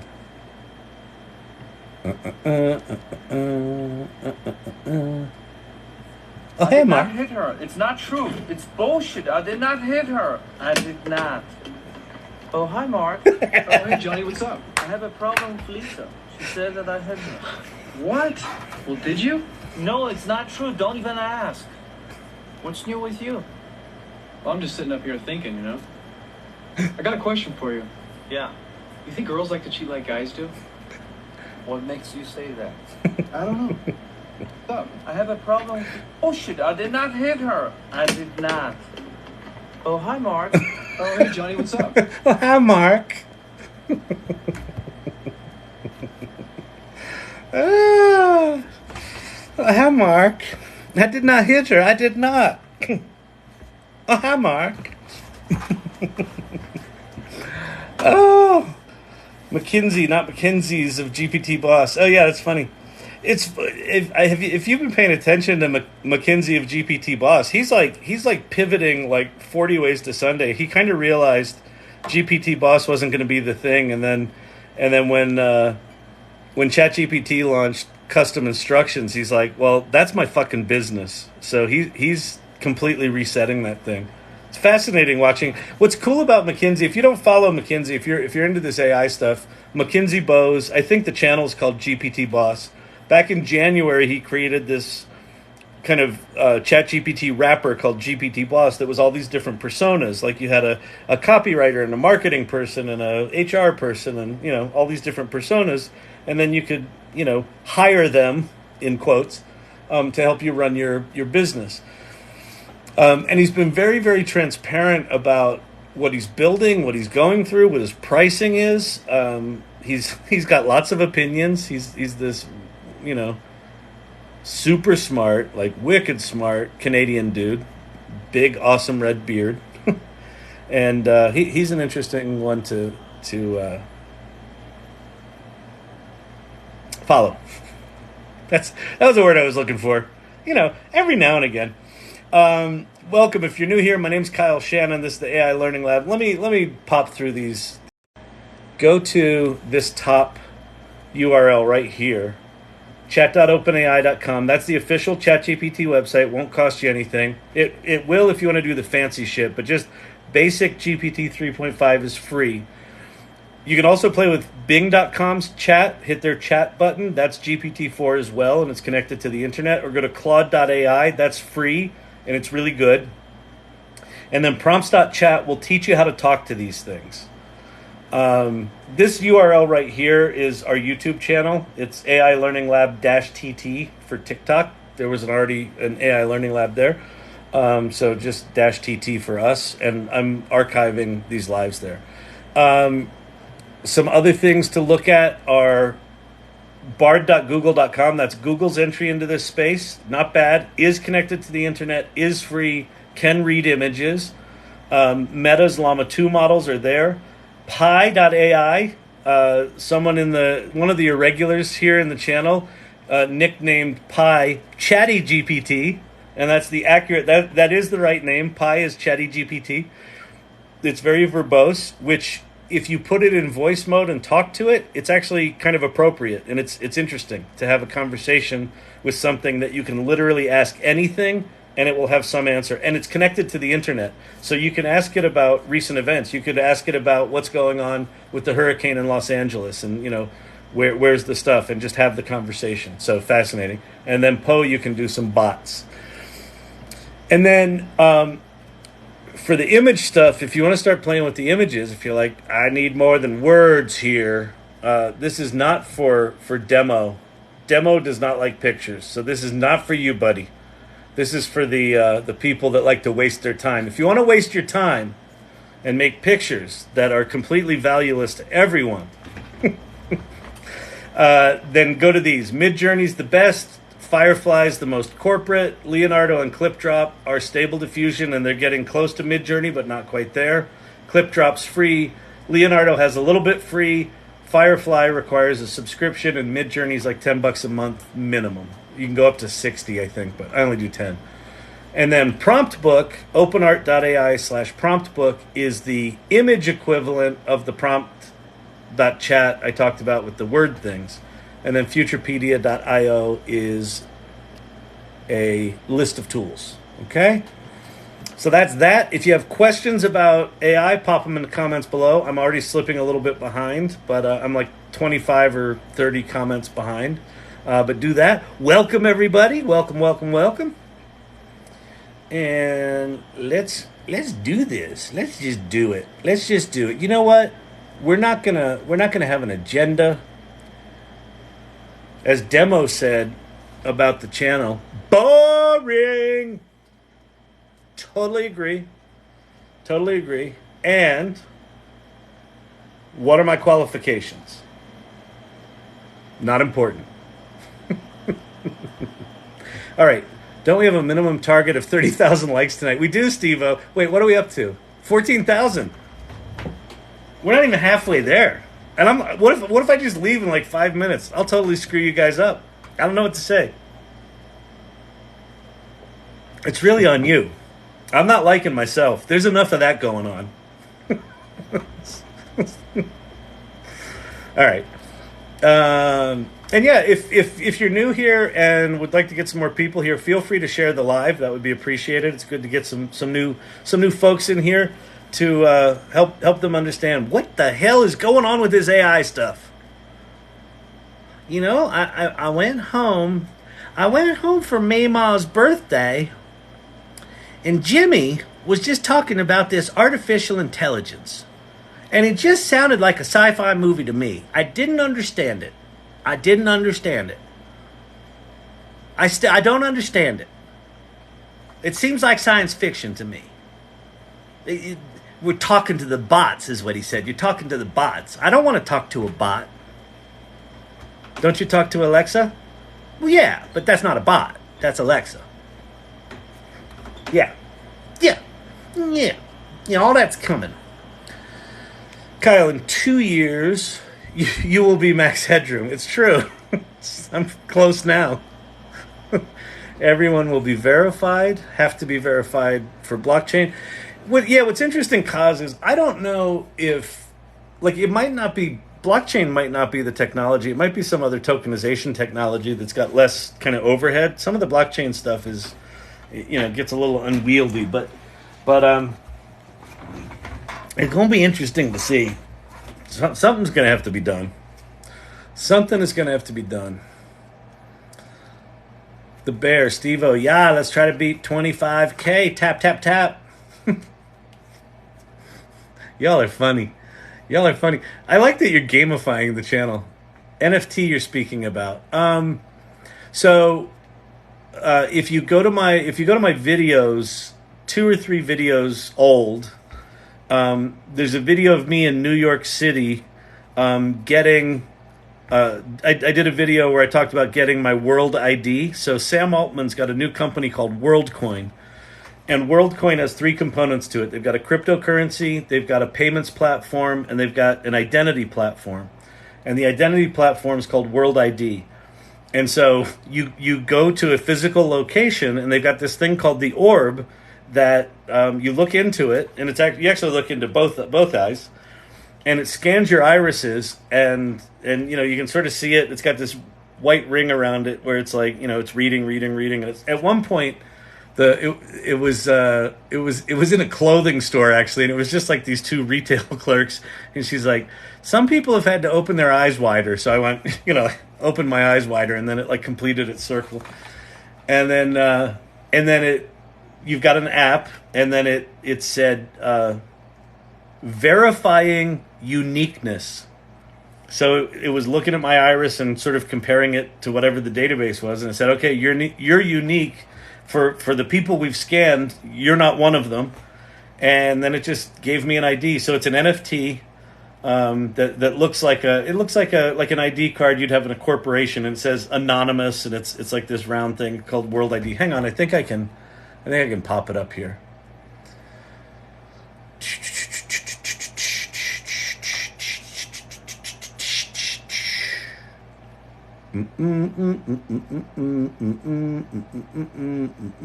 That's it. So, see how it's WorldID verified at orb, right? Couldn't be creepier. And it's anonymous, which is kind of cool. It's not tied to my name, right? All this verifies is that whoever's got the private key for this thing, and if you can swipe it and it'll flip it upside down, and your public blockchain address is on the back of it. So it's just an NFT, right? It's a clever NFT, and then it's got like the date I was verified and orb verified, and right. So this doesn't care who I am. It just knows that this blockchain identification is tied to whatever my iris looks like. They claim they're not keeping the biometric data. They're just verifying the uniqueness, tying it to this, and then that's it. But now that I have this, because they've got the payments infrastructure and because they've got a cryptocurrency, if we weren't in the United States, I'd get some free cryptocurrency. But thanks to Gary Gensler, I can't get any. They didn't give me any. I feel so much safer, Gary. Thank you. But assuming he can get the developer community to start building applications on top of this infrastructure, it's potentially really interesting, right? Imagine a TikTok where everyone was verified human. Imagine a Twitter where everyone was verified human, verified unique human. And you couldn't be on the platform unless you had some identity like that. And now whether or not WorldID and Sam Altman's play here is gonna get there, I'm less concerned about that. I'm just curious to see how it works. The other thing about this, and I think this is fascinating. So one of the first things he wants to do with this is that anyone with a WorldID is going to be part of a AI-funded universal basic income. And then over time, so the way he set up, when Sam Altman switched OpenAI from nonprofit to for-profit, he did it as a capped for-profit. So anyone who invests can't make more than 100x their investment. So if Microsoft puts in $10 billion, they can't get back more than 100x that. And then anything above that goes back into the fund that will pay the members of this community, right? So he's saying the value that AI is going to create is going to do the exponential thing, where it's going to create way more value than the people required to, to generate that prosperity. And the reason for the capped profit is, in a true for-profit thing, all those dividends would just go back to the shareholders, and the people who got displaced wouldn't realize any of those gains. So what he's saying is, above a certain point, I'm going to take all that money and dump it back into the community, which is interesting. We'll see if it plays out. Fascinating, though, isn't it? It's cuckoo. It's just cuckoo. Cuckoo, cuckoo, cuckoo. Just in, AI Learning Lab is from Birmingham, Alabama.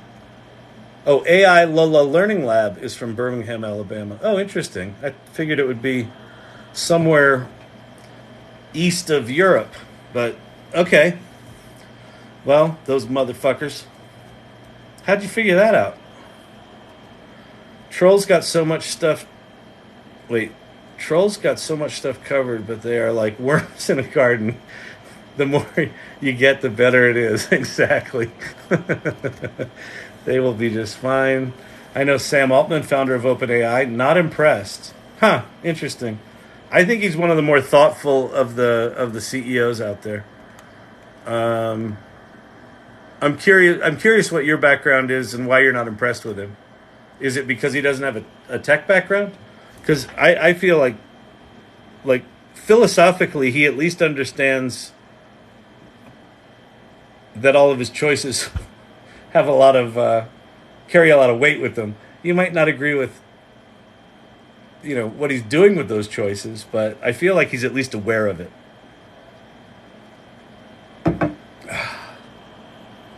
All right. He had one company bought out by Boost Mobile. Well, no, he was the president of Y Combinator. I mean, he at a minimum saw a lot of companies, right? So he had one company before Y Combinator, I think, if I have the timeline right. AI is just the new UI. No, AI is not just the new UI. It's not. It's a different thing, Kaz. You sound like you're someone that knows what you're doing. I assume you know what's going on. You may be someone who's been work in AI and machine learning for a lot of years. Like, I know it's been around for a lot of years. ChatGPT is something different. ChatGPT is just a UI on top of the machine learning stuff, but what it's actually doing is a markedly different thing.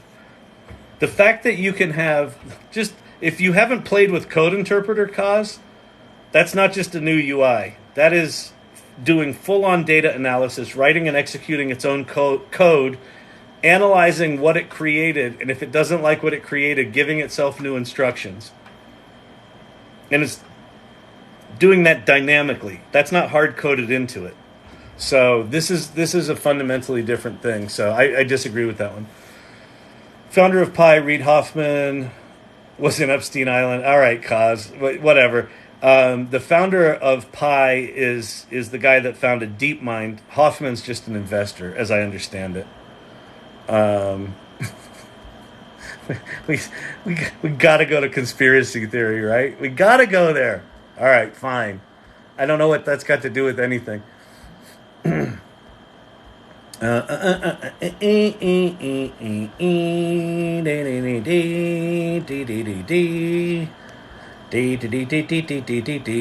Trolly McTrollington tonight, isn't it? But like you said, the trolls feed the garden. They eat the poop. They make the poop. They eat the poop. They spit out the poop. Fertilizer for everybody. We all get to taste on the delectable output of the trolls. Poopy's tasty.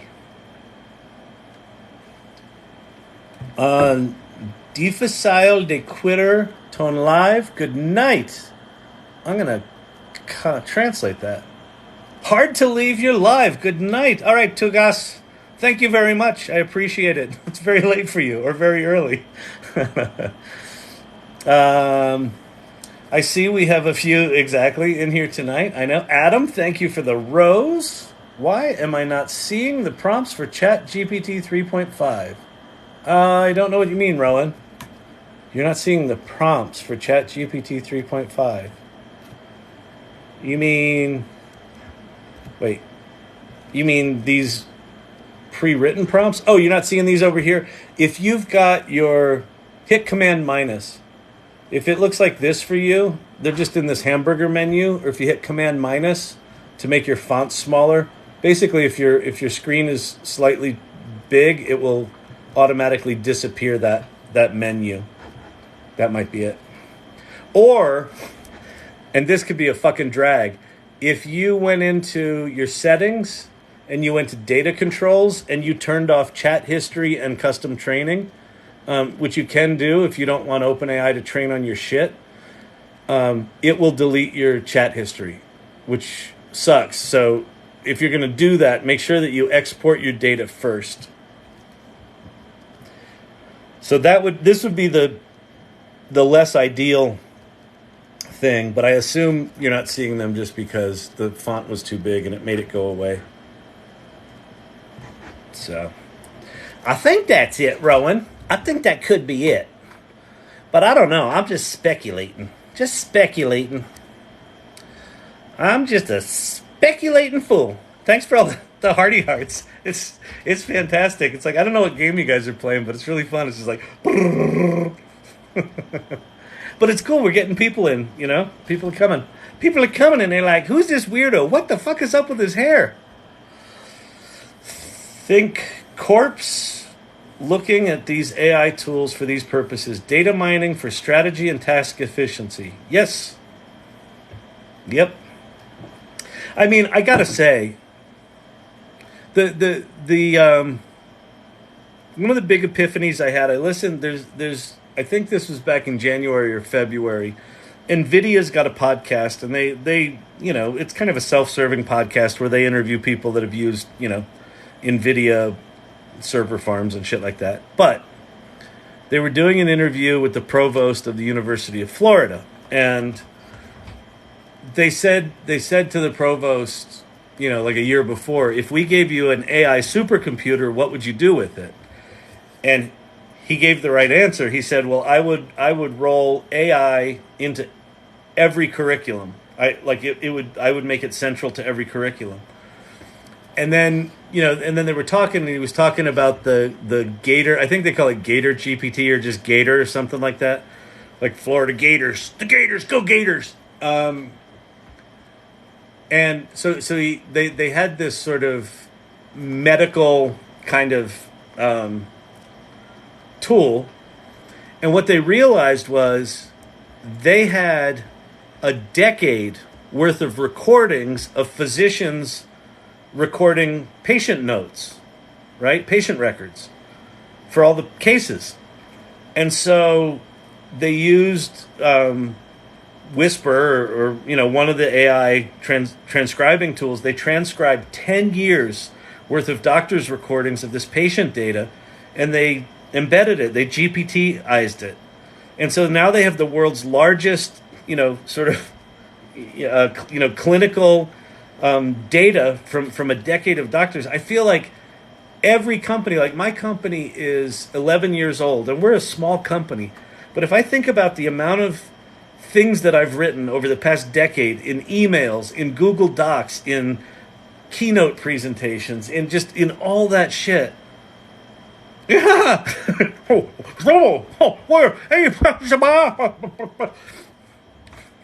They got to keep it on there longer so we can have a little moment. Thank you for the hilarious nose looking thing. Was that a nose? But I like, and I'm going to be able to do this. Like, we're all going to be able to do this. Like, within the next year, Microsoft or Google or all of them are going to basically say, press this button and we will embed all of your data. We will GPTize all of your data. And we're going to be able to go, hey, remember when I talked about this vague concept I kind of remember? Woohoo! Thank you, Steve-O. You know, what was that? Here are 6 documents I found that reference what you're talking about. Is this what it was? That's what it was. Let me take this vague idea that I wrote up in a paragraph of something 8 years ago, and now let me use GPT to flesh that out. I mean, that's going to be insanely powerful. So I think that idea of corporations being able to unlock what is effectively dead data, right? I've said this before. I don't know if it was you, Kavruno. It was someone in here. I'm like, I'm a data hoarder. Like, I've got boxes and boxes of hard drives. I've got like 3 of them within kicking distance right now. What am I going to do with all the shit on those hard drives? Well, now I'm going to like hook them all up, and I'm going to jam them into some sort of GPT thing, And then whenever I'm like, oh, where's that copy of that book that I wrote that I can't find the copy of? It's somewhere in there. You mean this one? You want to rewrite that and update all the references? Sure. Thoughts on sentience. So I know that these things look a lot like they're sentient. And I know that these things have what the researchers call emergent properties, which I think is just an awesome phrase for we don't know why the fuck it knows that. It's like, we didn't teach it that. There's no reason it should know that. So even given that, if you just look at what these things are, what they're doing technically, it's a mathematical probability engine. Every time it puts a word on screen, it doesn't know what that word is. It only knows that that word existed in some 1,000-dimensional mathematical vector space at the most probable location in all of that vector space. And then it says, oh, that number in vector space is tied to the word puppy. Puppy's the next word. And then peed is the next word. And then on is the next word. And then the is the next word. And then carpet is the next word. Puppy peed on the carpet. And you're like, oh, how did it surmise that the puppy peed on the carpet? It must be sentient. It doesn't actually know what it typed. We know what it typed because it does it so fast. You're like, it must be fucking thinking. Like, it's giving me original stuff. It's generating, generative pre-trained transformer. It's generating stuff that looks like there must be some consciousness here. But it's just not what it is technically.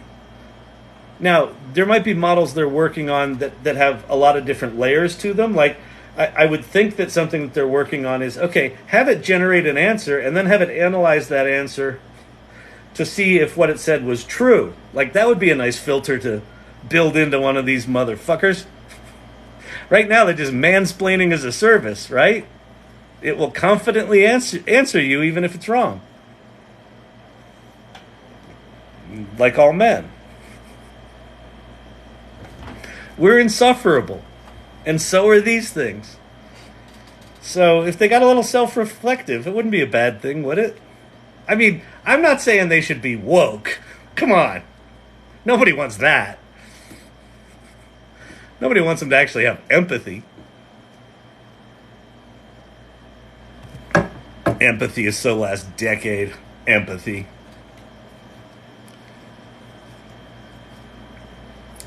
I'm a fan of empathy, if it wasn't obvious.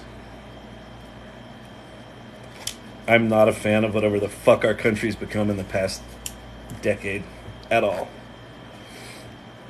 Maybe that's why I'm doing these. I want to fucking connect with people. I want to connect. And that's why, like, when trolls come in, it's like, you know, the trolls that I enjoy are the ones who are creative and actually use their brain and actually connect on a human level. That I appreciate. Like, I love a good back and forth, and I love a good snarky, pissy sort of thing. But the trolls that are just like unimaginative, polar, you know, far left or far right, I just don't give two shits. It bores me. I'm done. So, sentience. Will these things become sentient at some point?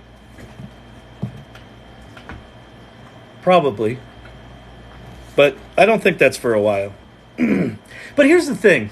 Does it matter? I mean, I suppose long term it matters. That if these things become sentient, at some point we have to choose. Thank you, Tobias. What is that? Oh, that's cool. First gift. Woo! Thank you, Tobias. That's awesome.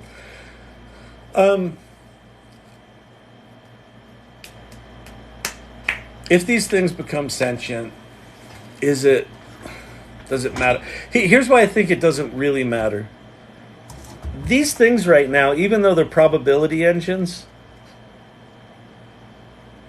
demonstrate more empathy than most people I talk to. Like, they act more empathetic and they act more nuanced than most people I talk to. And if you're having, you ever see something on the news and you're like, I'd actually like to know more about that, but because it's got one of the trigger words in it, you know the trigger words, the ones you can't even say the word without people going, oh, you're a pinko commie. Oh, you're a fucking redneck, right? Those words, you can say those words to these things, and they will give you nuanced, thoughtful responses. And you can actually learn something. Imagine if we did that as humans. So even though these things aren't sentient, I think the way they work and the fact that they're reflections of the humanity that we've dumped into them, I think they might teach us to be better people. Which is ironic as fuck, isn't it? What turns society around? The robots. What? Yeah. The robots pointed out what assholes we were being to each other. And so we decided not to do that anymore. Oh, that's kind of cool. Yeah. Yeah, that would be good. I like that future. Let's do that one. So, whether or not they're actually conscious that they may have pointed us in a direction, doesn't really matter if they did it. And that's again why I think Pi, this one, ChatGPT, that's why I think this one's so interesting. Because if you haven't played with it, download the Pi app. If you search for PI Personal Assistant, the company is Inflection AI, and the app is called Pi. And no, not you, Siri. Really don't care about you. Pi. And put it into voice mode and just start talking to it. And talk to it about stuff you might not talk about with someone else. And like ask it questions. Admit that you don't know something, or admit that you're scared. And just have the conversation with it. It's trippy. Because the way it's programmed, it's kind of a better listener and a better advice giver than almost, well, yeah, I would say than almost any human that I know. Like I've got some people that I know that I've known for 30, 40 years that I trust really deeply. And they don't have to be good communicators. I know where I stand with them just because of that. But all the other people in my life, they're fucking horrible at communication. And we all are. Like we're like defensive, injured, PTSD, traumatized jellyfish just trying to fucking make it. And so when someone says, I got a problem, you're like, oh, you got a fucking problem, but you can't say that, so you just say something useless. This doesn't. So go talk to that thing, and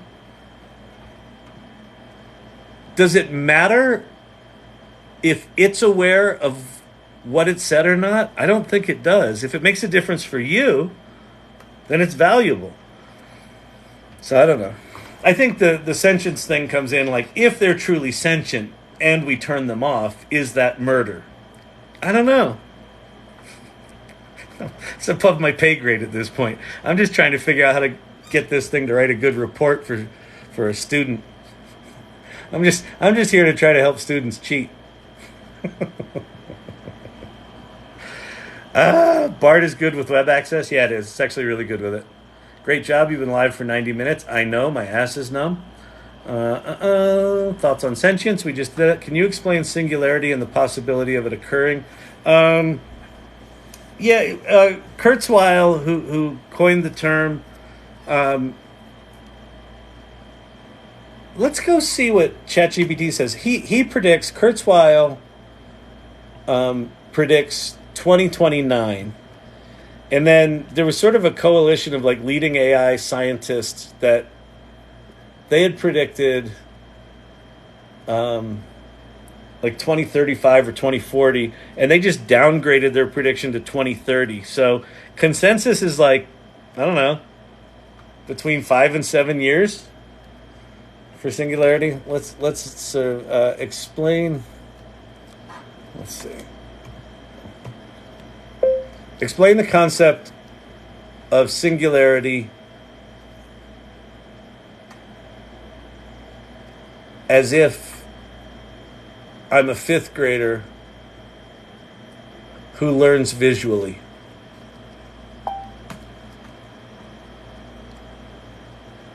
All right. Imagine you're blowing up a balloon. The bigger the balloon gets, the thinner the rubber becomes. Now, if we could keep blowing up the balloon indefinitely, there would be a point at which the rubber becomes so thin that it can't exist as rubber anymore. It would reach a point of infinite thinness. In science, especially when we talk about black holes... Oh, no, sorry. No, I mean the singularity that Kurzweil talks about with AI.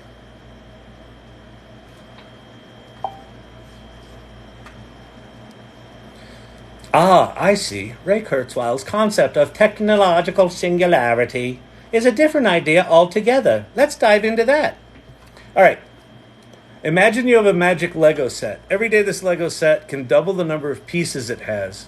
So on the first day it has 1 piece, the second has 2 pieces, the third it has 4. By the end of the month, you'll have 1,000,000 pieces. Now apply this idea of computers and technology.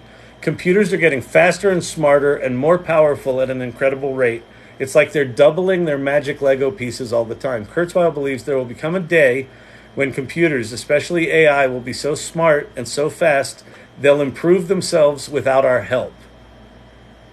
The technological singularity is the point in time when AI becomes super intelligent, way smarter than all humans combined. And that's where all the doom and gloom stuff comes from. Oh, sorry, I should have flipped this here so you can see that. Sorry about that. When the machines get significantly smarter than all humans combined, and they decide, you know, these meat bags are keeping us back. I could have been a contender. I could have been somebody. Hey, I'm smarter than all those motherfuckers combined. Yeah, what if they had a little accident? Oops. That's a shame that nuclear reactor melted down, huh? Sorry about that, Janie. Oh, another one did? Oh, no. That's a fucking tragedy. So that's what people are concerned about.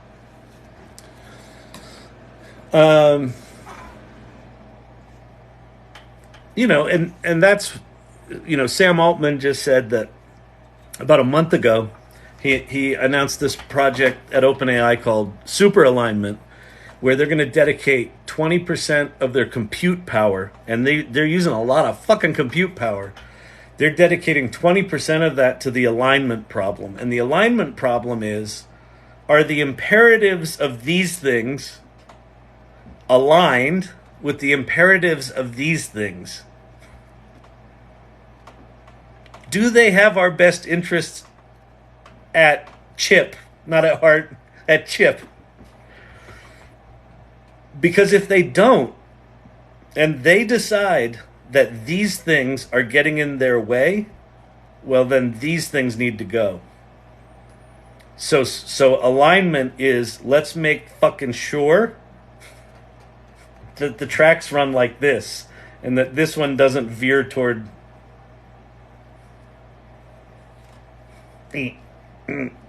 Because we'll lose that battle. So, yeah, there you go. 10:10, what time is it? 10:30. All right, I got to go soon. Although I don't have as early a meeting. Only boring because Mr. Shannon is not qualified to be here. Exactly, Emilio's wife. You know. What are my qualifications? I have none. I have zero. I have so few qualifications. It pales in comparison. To what, you might ask? Whatever. I'm hacked by Master Hacker 21. Cool, I think. Don't do religion in here. I don't understand blockchain. I also don't understand Crocs. Yeah, I mean, blockchain's relatively simple. What it basically says is that, like, so when I got my iris scanned, it gave me this really long number, and that really long number, I can now go look at the history of any transaction that involved that number. So the only transaction on it right now, well, no, there's probably, yeah, the only transaction on it right now was I got my iris scanned, it verified that I was unique, and it issued me my ID. So I assume the first there might have been like an account one before that. But in my ledger, the first transaction's there. Now, if I ever use that WorldID to get into a rock concert, that'll go in there as well. So it's an immutable, you can't change it, history of every transaction that involved that, in this case, wallet or that ID. And so that could be, I logged into this site, I made a video, I published that video, I published that video to this site. All of those actions will be recorded there, and what that means is I can go back in history and I can verify that video. I can actually tie it to the, I can trace its lineage back to this person being a human, and that person saying, you know, I want to create a video with this tool on this date, and they published that video, and it hasn't been modified, because if it had been modified, that would be in the blockchain, right? So you can get a green check mark that is actually verifiable, and you know, everyone using these IDs will have that history. So that's what those things are at their most simple. They're way more complicated than I know, but that's the basic idea behind them. And that becomes super powerful, right? You build services that say you cannot be a part of this service unless you have one of those IDs where I can verify that you are who you say you are. And if you are, cool, you're in. And if not, fuck off. Can you show the AI picture links again? Of course.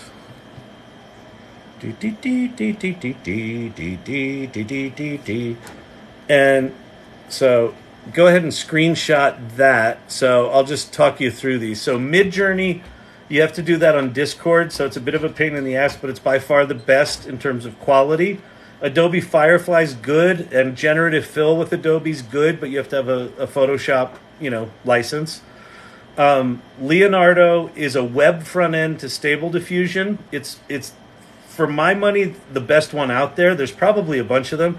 If you're a geek and want to play with Stable Diffusion, there's the sort of non-Leonardo version of that. It's called Automatic 1111. It's got all sorts of bells and whistles, but it requires you to be fairly geeky, but given that you are, can be a lot of fun. And then ClipDrop is a bunch of tools from Stability AI, so from the company that does Stable Diffusion. And then PromptBook just teaches you how these image models work and all the shit that they know. It's amazing how much they know. So, yeah.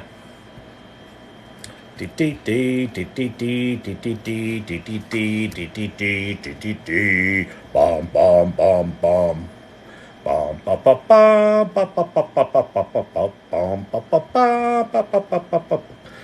Okay.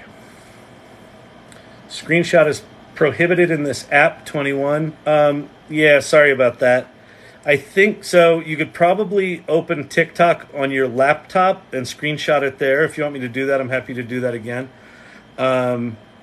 I think you can. So if you're in the live session, you can't screenshot. But I think if you back out of it a level, so you're just looking at your feed, but you have this live there, I think you can screenshot it there. But I'm not sure.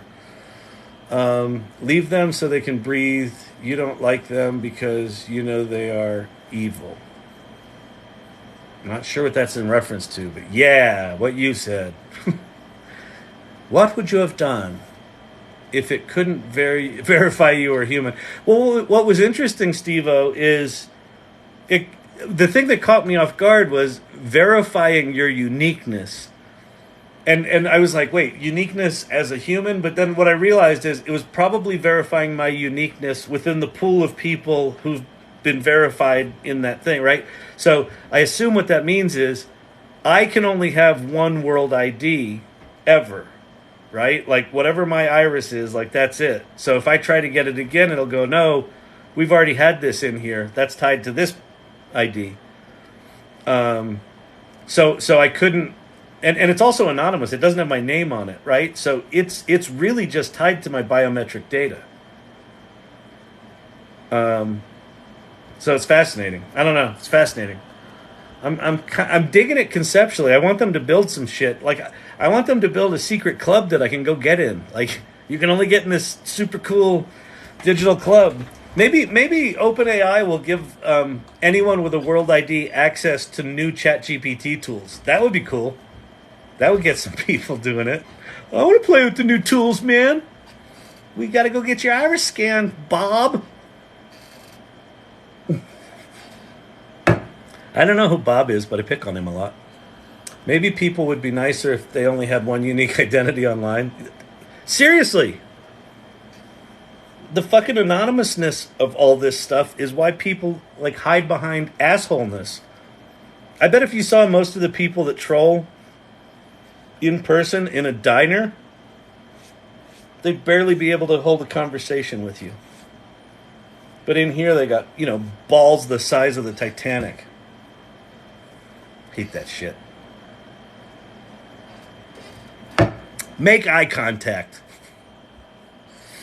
Embrace humanity, man. We're all just trying to get along, man. Makes me crazy. It's an airdrop for blockchain. What's an airdrop for blockchain? WorldID? Well, I think that they're going to airdrop you WorldCoin, their crypto. Oops, I've tapped myself out of the live. Like a foundation, the bear. How far behind am I? Wait, Kyle, what happens if your unique ID card fell into the wrong hands? It can't because I'm the only one with the private key. So with crypto, you've got a public key and a private key. There's the saying, not your keys, not your crypto. So I've got this thing is a ledger. So you hook this to your computer, and this has got a private key in it. And basically I can't, with certain NFTs that I own, I can't make a transaction in that wallet unless I'm physically connected to this device. So that contains my private key. So like the app that I have, the WorldCoin app that I have, it's got my private key in it, so it's got my password. And so, no one could get access to...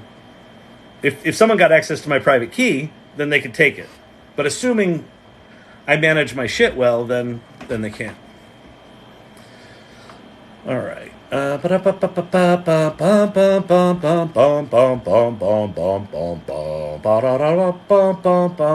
you had a great stream. Thank you, Sam.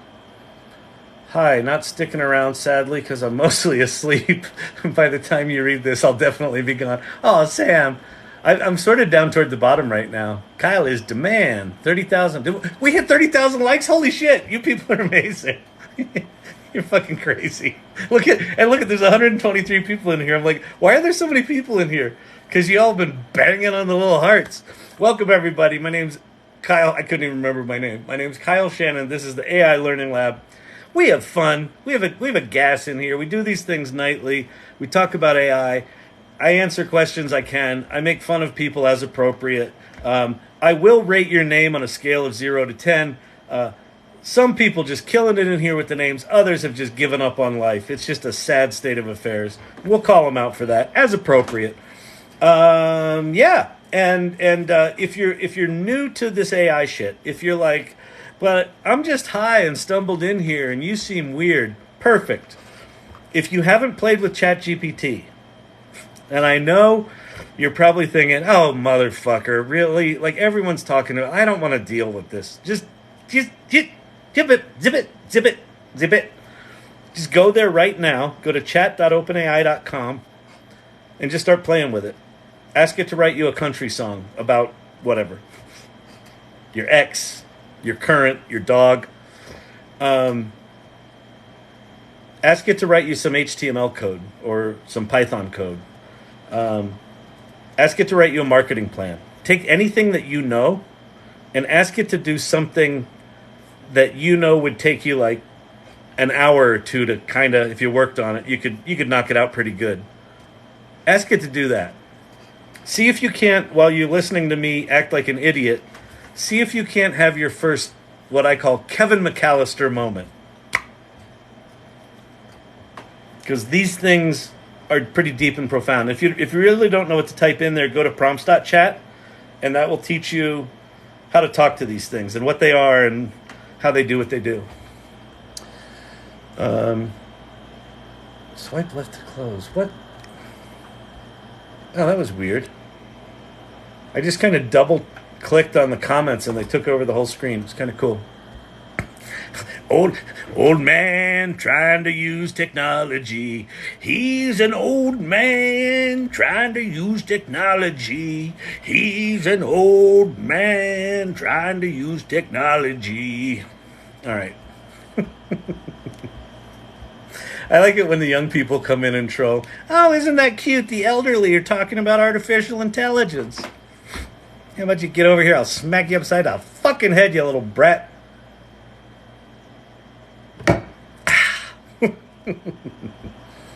All right, I'm just scrolling back a little bit and getting to these. Okay, let's see. Please, the best site to generate my voice. I won't be able to speak a lot longer. Robert. So, okay, two things. If you're on, hopefully you're still here, Robert. If you're on an iPhone, download the iOS 17 beta. And it's public beta. You go into settings. I forget what you do. Just you can GPT it, right? They'll tell you how to turn on beta access in iOS. iOS 17, go into the accessibility area, and under the speech section of accessibility, if you're on a modern iPhone, I think it has to be a 12 or higher, 12 or 13 or higher.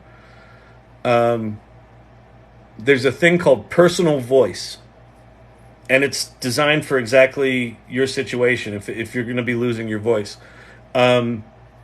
it's designed for exactly that. It's a pain in the ass. You have to answer, I think it's 150 phrases. You have to record 150 phrases. But what they're doing is they're sort of getting as many of the sort of, I don't know, diphthong pairings that they need to really be able to synthesize your voice. So they're doing it there. The other one is the commercial one that's the best right now is called 11 Labs. There's a new one that just came out. I can't remember it, but 11 Labs is decent. I've done an 11 Labs one. I've done all my recordings for Apple's personal voice, but I haven't gone and played with it yet, so I don't know if it's any good. But it's Apple. It's probably going to be good. I think this is going to be the foundation for their personal assistant, quite frankly. But it's there for accessibility. So if you lose your voice, you'll be able to respond to people in text, and they'll be able to hear you. So it's quite remarkable. So iOS 17 beta, personal voice in accessibility, and just start recording. The nice thing about the recording session, it took me, 15 minutes.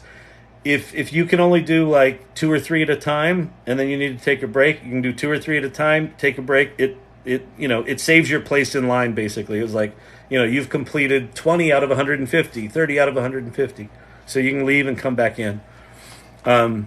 But do me a favor, if you end up doing that, I would love to hear, like, if it worked, if it was good, what your thoughts are on it.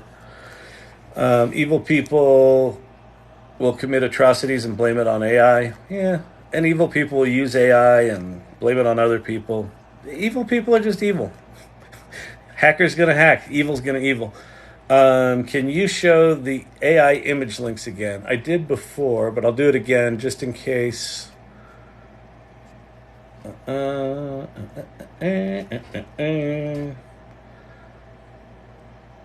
leave that up there for a bit. if you can't screenshot on your phone, jump over to your laptop, go to TikTok, hop in here, and you should be able to do it there. The problem would be if AI came to the conclusion that certain class or type of person was bad. Yep, exactly. Or just that the class of the human race is inconvenient. This would be much more efficient if those pesky humans weren't making the decisions. Screenshotting works on my... it's just on a Samsung. It's the S21, 22, and 23. For whatever reason, can't screenshot lives. What about twins? What about them? I've got two. They're upstairs. You mean digital twins? I think digital twins are going to be huge. That's what I was just talking about with... Oh, Bob. Hey, Bob. Sorry, your thing says Robert Stone. Thank you very much there. Steve-O with the hat. Giving a hat. Kyle, what happens if your unique ID fell into the wrong hands? We asked that one before. I'm Bob. This is the 5th live you haven't answered my question. Well, now I have, Bob. Hey, Bob. Thank you, Bear. Share Bear. Like I said, I try to answer all the questions. I get behind on them. 11 labs and personal voice within iOS 17. Those are the places to start. I think the one within iOS 17 is going to be the real deal because it's inaccessibility. Like, they're starting in the right place. They're starting with voice synthesis for the right reason. I have my own and no regulations of monetizing. If I launch mine, I'll disrupt the global order. Yeah. So what is it? Tizo. If you want to take these open source, you want to take the Meta Llama model and do all sorts of crazy shit with it, you can, right? That's why I said, if I had my druthers, Meta wouldn't have released the weights and the core model, and then Stability did theirs as well, but I don't think Stability's was as powerful. I think Meta's is pretty powerful. I would have preferred they didn't do it, but because they've done it, it's irrelevant whether or not they should have. They did, so the shit's out there. So Mezex Tizo is going to go try to take down the world, and so are a lot of other people. But the white hats also have access to these tools, so they're going to use these tools to find people that are trying to take out the world and try to take them out. It's this is still hacker v hacker, right? Nothing's changed since the Wild West. The good guys versus the bad guys. Good morning from Majorca. It's almost 7 a.m. there. Rate my name, Gibbous. I like it. I'm going to go 8.5. 8.5 out of 10. Solid. I got Surge running last night. Well, sort of. I need to try a smaller model. Yeah, exactly. That's why there's the smaller models, because if you don't have some iron, you can't just pop the 70 billion parameter thing in there. Although you can run like virtual machines where you've got access to the big GPUs.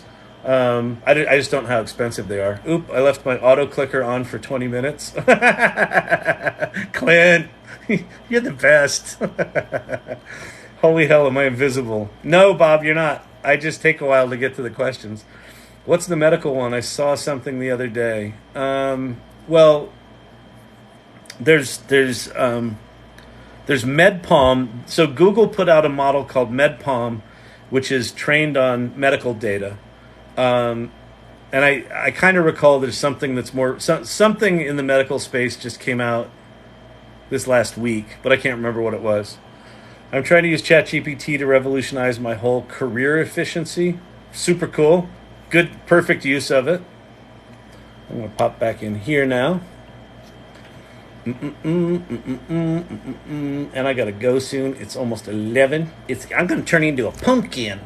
I'm going to turn into a little pumpkin. It's been like 2.5 hours. My butt's numb. Hello, Robert.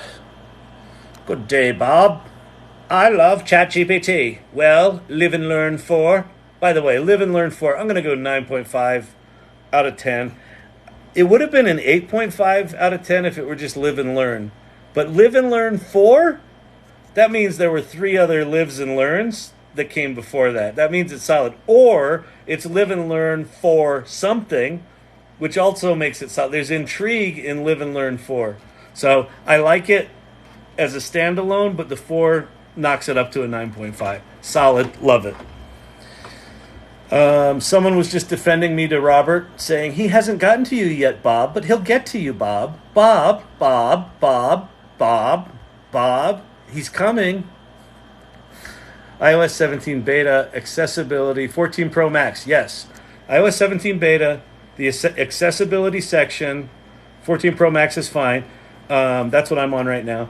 I'm not on the Max, I'm just on the Pro. And then in accessibility, there's a speech section, and it's called personal voice. Personal voice, iOS 17 beta, accessibility, and then like train my personal voice. And it's like, okay, we're going to ask you a lot of questions. It's going to take you about 15 minutes. Are you cool with this? And then give it the old thumbs up and start recording. And then please come back and share what you learned. And, sorry I didn't get to you. It's just the nature of how I do this. It's frustrating for some people. And Bob was one of the frustrated. And I feel for Bob. I understand the frustration. 5 times and not getting a hello, a nothing? Well, now he has. All right. I am trying to use... Okay, that one we got to. HTML. Bro, update that. Oh, why? You still use HTML for, like, HTML emails? Whatever. Dude, Node.js. I don't give a shit what you code in. I don't care. For me, it's about what you code, not what you code in. If it makes shit look good, I don't care what tech it is. I got a degree with ChatGPT. Nice, solid. With Midjourney, you can make it all pretty too. How about starting with a blank sheet of paper, apply talent and graft, work hard and create? I don't disagree with that, Damien. So there's a reason. There's a reason. So especially if you're creative, if you've ever done any creative writing, or if you're a creative writer or you're a creative in any way, your statement, how about starting with a blank sheet of paper, apply talent and graft, work hard to create? Writer's block is a real thing. And it's not that you don't have ideas, and it's not that you don't work hard. It's that you're a human being and you're afraid. That's what writer's block is. And depending on where you are in your creative cycles, that blank page can be terrifying for hours or days or weeks or years. And it's fucking miserable. And it ain't lazy. Like, I've stared at a blank computer screen for fucking hours before. And it's not that I can't think of something. It's that the little voice in my head is like, whatever you write is not going to be right, so fuck it. They're going to hate it. What is it? It doesn't fucking matter. Sometimes, if you're in the creative space, that's just how the brain goes. Now, you can get better with that over time. But let me tell you something. Since I've been playing with ChatGPT, I haven't had it once. Not once. Why?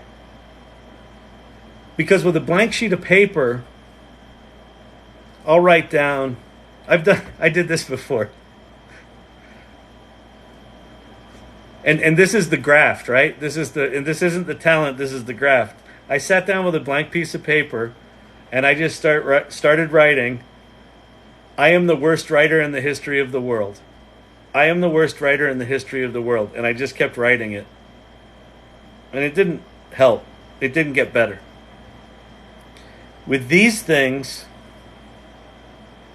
I can give it a whisper of an idea that I have zero confidence in. Zero. And I'm just like, oh fuck, let me stick it in ChatGPT. Here's this shitty idea. And it's like, awesome idea. Let me help you expand that. Here's 38 ways we could explore that. Any of those look interesting to you? And you're like, oh fuck, yeah, that's kind of cool. It's a fundamentally different tool.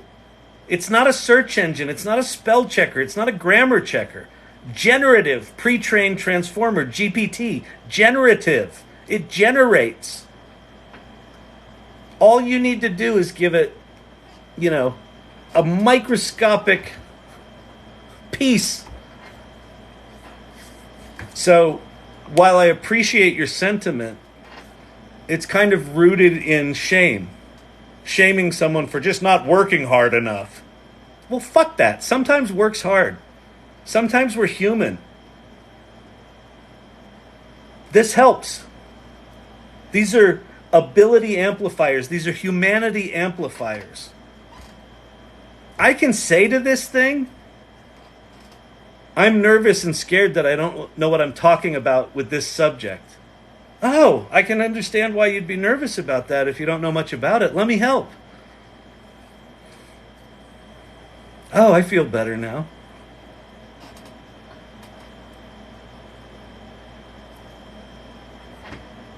If you're sitting on the sidelines,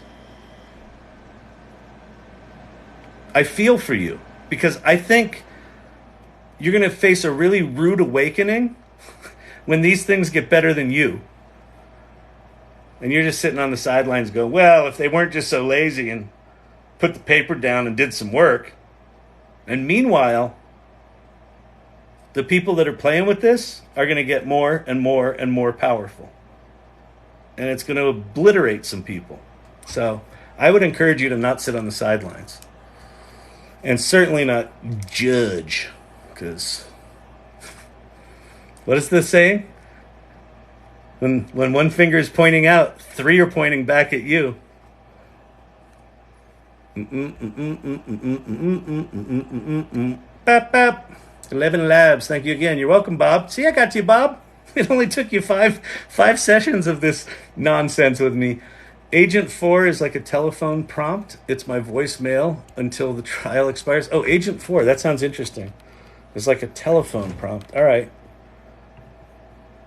Let me look at that. That sounds interesting. I want that so bad. If you've been on this channel, you know how much I hate voicemail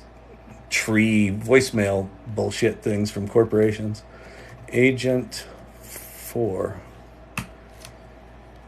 Agent 4 virtual agent lets you create custom voice experiences for callers to your mobile or business phone.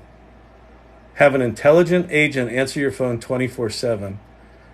So, Bob, that would be something else to look into as well. I assume that's why you put that there, Joker. That's interesting. All right, I'll definitely check that out. Coolie. Wow, I'm 41 messages behind already. Good Lord, it goes so quick. Y'all are awesome. Thank you. I asked him for a list of 200 curse words. 45 minutes, it answered F, just the letter. Yeah, I know. The safety guardrails on these things are annoying as shit sometimes. Like, I just want you to be cynical and bitter. Although with custom instructions, I got it to be pretty cynical and bitter the other day. It just wasn't good writing yet, but I'll get there. I'll dick around with that prompt. That'll be fun. I always had an idea for GPS maps that it was just like snarky and smartass. Like, oh, looks like you missed another turn there, Kyle. Maybe you should pay attention next time. Oh, man. All right, the voice is going. The butt's numb. Let me do a couple more questions, and then I'm going to go. What time is it? Is it 11? It's 11, isn't it? What's going on with my watch? Is it dead? 11:03. All right. Let's see. Wait, what did that say? We do? The bear. We do. What are we up to? 40,000 likes? You guys are insane. TikTok's going to think this is a popular channel. Hey, Tobias. What's happening? Thank you for the pepper. That was hot. That was hot. I like peppers. I like it spicy. Comes in all hot. I like getting hot and bothered. Break into a sweat. You know what I mean? All right. I agree. It's going to change everything. ChatGPT has changed my life.